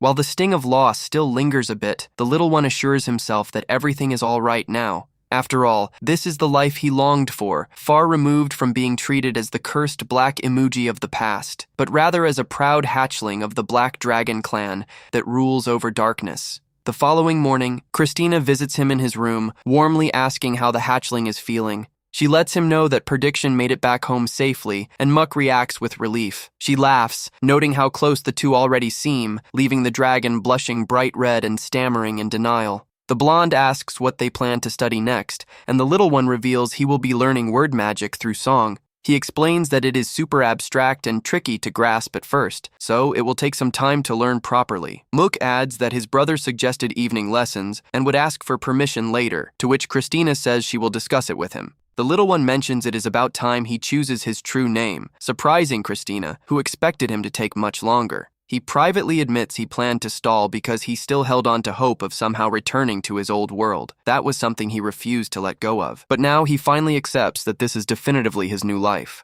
She happily supports the decision, asking if he already has an idea in mind, and he confirms he does. The brand new true name chosen for the MC is Lune Eclipse. Christina remarks that Eclipse represents concealing, concluding that the name he will go by most day-to-day is Lune. The hatchling scratches his head, thinking he chose the name to convey authority, having put a ton of thought into it. The meaning of the name is to represent the moon shining in the dark, a reminder to never forget that light exists within the shadows. She praises the lovely name, saying she will start calling him Lune, leaving the little dragon thrilled by the warmth. Lune thinks he needs to test his new resurrection power, but feels taking an innocent life just to experiment would be wrong. Suddenly, a stroke of pure genius hits him, and he lets out a shout that startles both the Guardian and the little bird. He says he needs a major favor from the Guardian, leaving her curious about what it could be. He cutely asks her to teach him how to cook, leaving the gold dragon utterly shocked by the unusual request. The next day, the tiny black dragon paws can already be seen scurrying through the temple.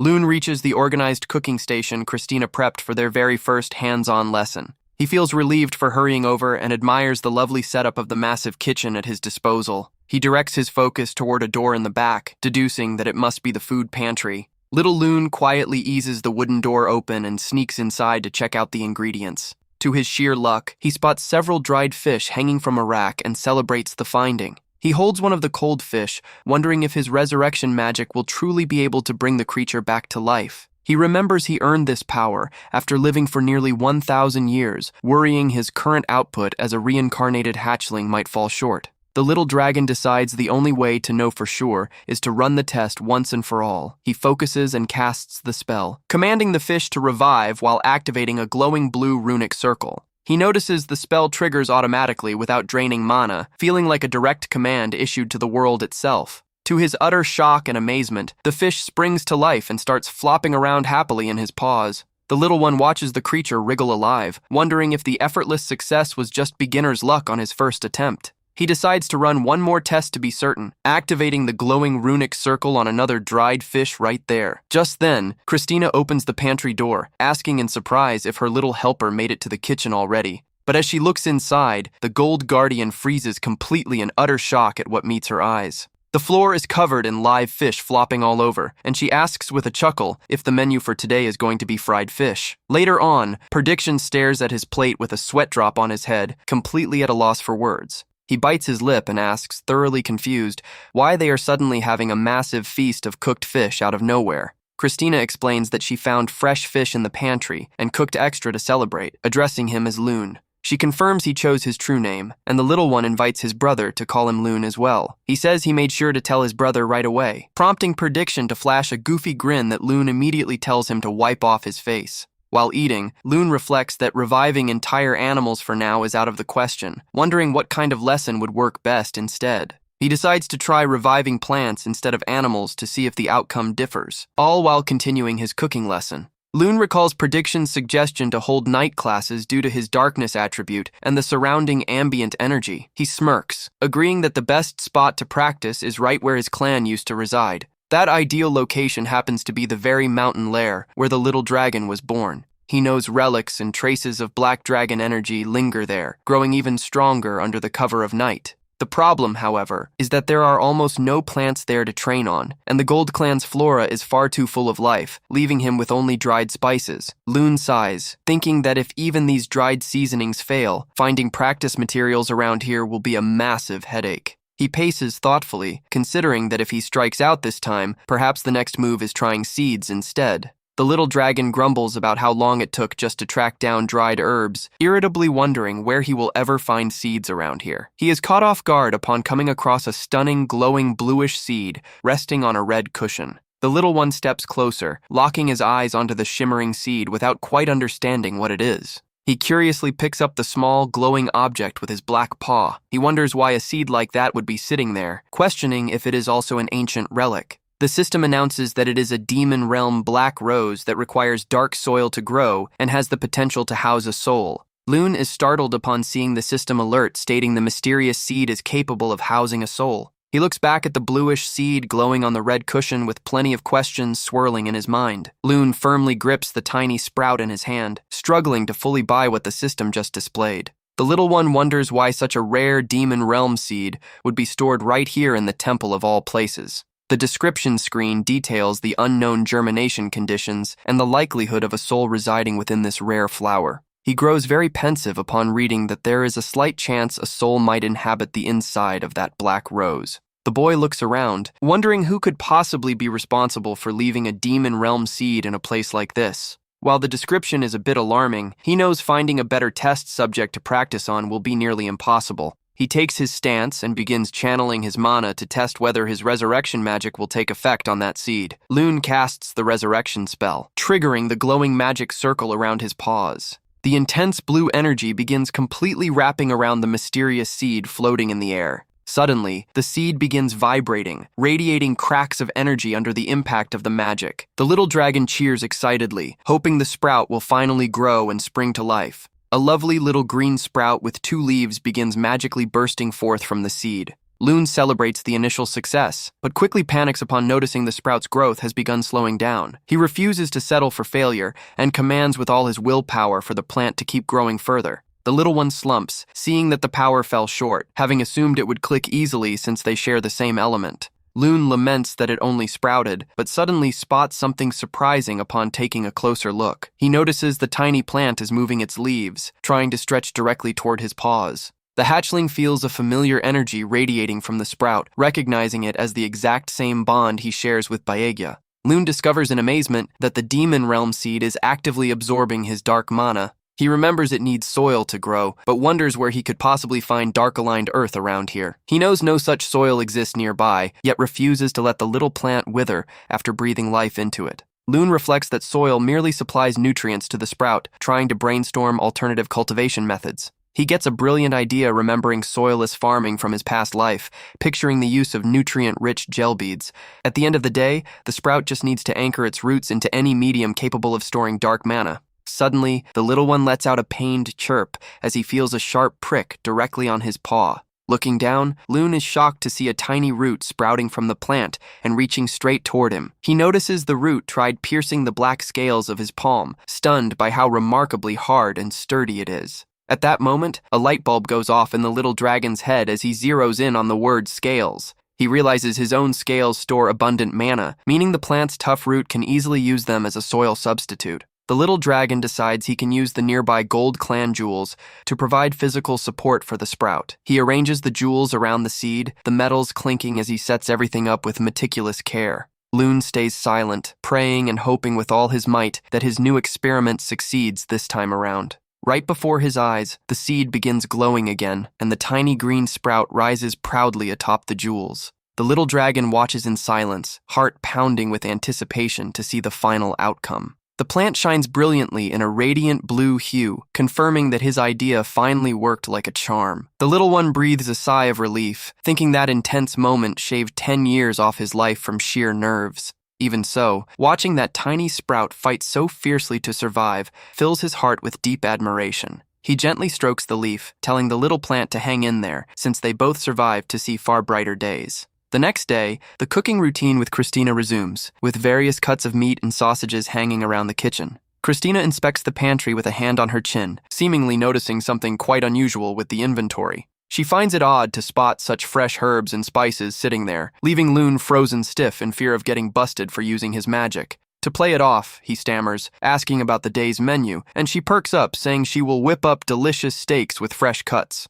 She details that they need to season everything before dinner, suggesting they also make soup, omelets, and a few sandwiches. Loon panics, realizing those vegetables are the exact dried herbs he had resurrected earlier. He grows terribly tense, knowing he cannot let anyone discover he burned a supreme tear spell just on cooking greens. The little dragon flashes a cheeky grin, concluding that the only viable way out is to scarf down all the food to destroy the evidence. Sporting a pink apron, he praises the meal and says he wants to start cooking right away, making the guardian laugh and agree to start on the spot. The two get to work in the kitchen side by side, with Loon diligently chopping the veggies right next to her. A short while later, the mouth-watering, perfectly plated dishes are already laid out across the table. Little Begya is also seen happily munching on frosted cookies, letting out content chirps on a full stomach. Loon cheerfully carries a massive cut of raw steak toward the skillet under Christina's watchful eye. He gently sprinkles the fresh herbs over the steak to add the finishing touch to the meat's seasoning. The steak begins searing to perfection in the hot pan, releasing an incredible aroma that makes everyone's mouth water. Back at the picnic, Prediction tastes the meat in surprise, asking if he made it all by himself, while the little one nudges him to eat more. The youth eats with pure joy, and Mook proudly notices how his brother's attitude shifted, gladly enjoying the meal. They quickly polish off the food, leaving nothing but clean plates on the picnic blanket. Prediction grabs the little one's attention, mentioning he has a favor to ask, leaving the little dragon curious about what it is. He asks if Loon would be able to recreate that same delicious flavor back at his Red Clan's lair. Loon is surprised by the question, and Prediction explains that he would like to formally invite him over to visit his home. The youth confesses he kept mulling over his advice about protecting his people's hearts, but had no clue where to start. He shares that he reflected on his time here and realized that the days spent at this temple were actually quite pleasant for him. He explains he is not aiming for anything massive, just wanting to gather his closest retainers while providing all the necessary ingredients. Loon asks how many close attendants the youth actually has, and the young man offers a warm, handsome smile. To the little dragon's surprise, the youth replies that it is probably around 20 people at most. Loon suggests they do not need to cook for everyone all at once, but rather split them into small groups of 3 or 4. He remarks that the Fire Lair is famous for being a stronghold packed with skilled magical gear blacksmiths. The little dragon cheers with excitement, gladly accepting his brother's proposal with an open heart. He reminds himself that 20 people will not be too tough for them to handle, and he recalls the idea of splitting the visits into smaller groups, remembering what Christina had shared about the Red Clan. Loon celebrates with open arms, declaring that the idea of visiting the Fire Lair is absolutely fantastic. Prediction notes he will need a bit of time due to their lessons, but assures that given the little one's skill, he could honestly go today. The youth praises his high level for someone so young, and Loon thinks he would love to head over soon, though one matter remains unsettled. Loon explains that for him to actually visit, the youth will need to hand over something of great value to him first. The little one reveals that he wants nothing less than the official crest of the Red Dragon clan. Prediction puts on an intensely serious face, asking if he even grasps the true meaning behind that request. Loon gives a confident, sly smirk, assuring him that he understands the meaning perfectly well. He explains that the crest is actually the fire seal, granting heat resistance, flame affinity, and various power buffs. He knows there are penalties for harming someone bearing the same seal, but chuckles internally, knowing plenty of other ways to defeat an enemy. Loon understands that receiving this type of brand usually denotes becoming a vassal, something ordinary dragons would never ask for. He chuckles, confirming that accepting the seal carries huge weight, planning everything so he moves without raising any clan suspicion. He figures obtaining the seal is the direct path to becoming his brother's most trusted confidant. He explains that while he feels at ease around the youth, the servants might view him as a tricky little dragon to deal with. Loon argues that having the seal will make everyone trust him much faster, knowing this logic will easily convince his brother. The youth realizes he was careless and unprepared, trying to bring a hatchling from another clan into his territory. He recognizes he acted on impulse, assuming no one would dare challenge his authority as the clan's rightful heir. Loon eagerly waits to see how the youth will react to his own misjudgment. Prediction agrees that bestowing the seal would be the safest route, and Loon proudly thinks his pupil is making real strides. He concludes that since Loon is his brother and sole disciple, granting the seal is the right call, leaving the little dragon beaming with joy. He notes that his stay at the lair will be much smoother this way, but mentions he will need time to prep the ritual. Loon excitedly replies that he can hardly wait for the day, as the scene shifts to the gorgeous sunset over the natural basin. Shortly after, Christina walks over and asks if young Fell has a quick moment to speak in private. She asks with utmost seriousness if he is truly giving the seal to Loon, warning that leader Pasillas will not be pleased at all. The youth admits he made the call on his own without asking for approval, but explains that Loon helped him remember his beloved mother. He confesses that instead of living as a hollow shell bound to duty, the little one helped him rediscover his true self. The youth firmly states that as the future heir to the clan, he must have the right to stand by his own judgment. The young man vows that this was the very first choice he ever made for himself, and that he will not regret it no matter what happens. With a gentle and proud smile, the elder praises him, remarking that young Fell has truly grown so much. He thanks her sheepishly, rubbing his face and humbly admitting he still has a very long way to go. She glances at the little dragon and amusedly thinks she sometimes forgets Loon is just a hatchling under 1-year-old.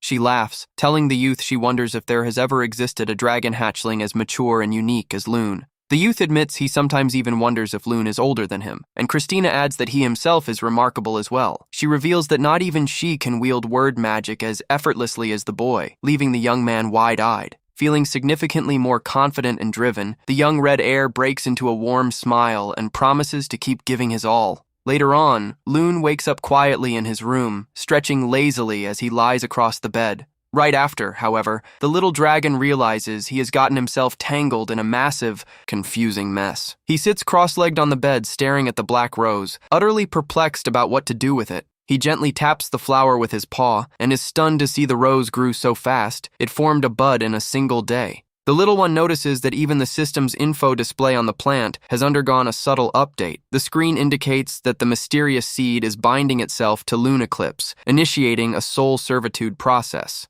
Loon tilts his head in confusion, wondering what this binding and servitude dynamic with the demon realm flower actually entails. The description details that upon binding, these creatures pledge absolute loyalty to whoever supplied the mana, and the plant now feeds on his energy. Loon gulps, grasping the real implications regarding the compatible black dragon energy boost. His glowing red eyes widen in sudden panic, praying internally that his theory is completely wrong. He realizes in horror that the plant could potentially absorb and entirely drain the energy from every mana stone stored in his hoard. The little dragon shivers, thinking that not just the stones, but his rare relics and magical artifacts could be sucked dry by the rose. He quietly racks his brain for a fix, frustrated that he cannot even communicate with a simple black rose. Suddenly, however, a brand new idea strikes Loon, and his expression lights up in the dark. He admits he cannot tackle this issue alone and refuses to risk losing his entire precious treasure hoard over a foolish mistake.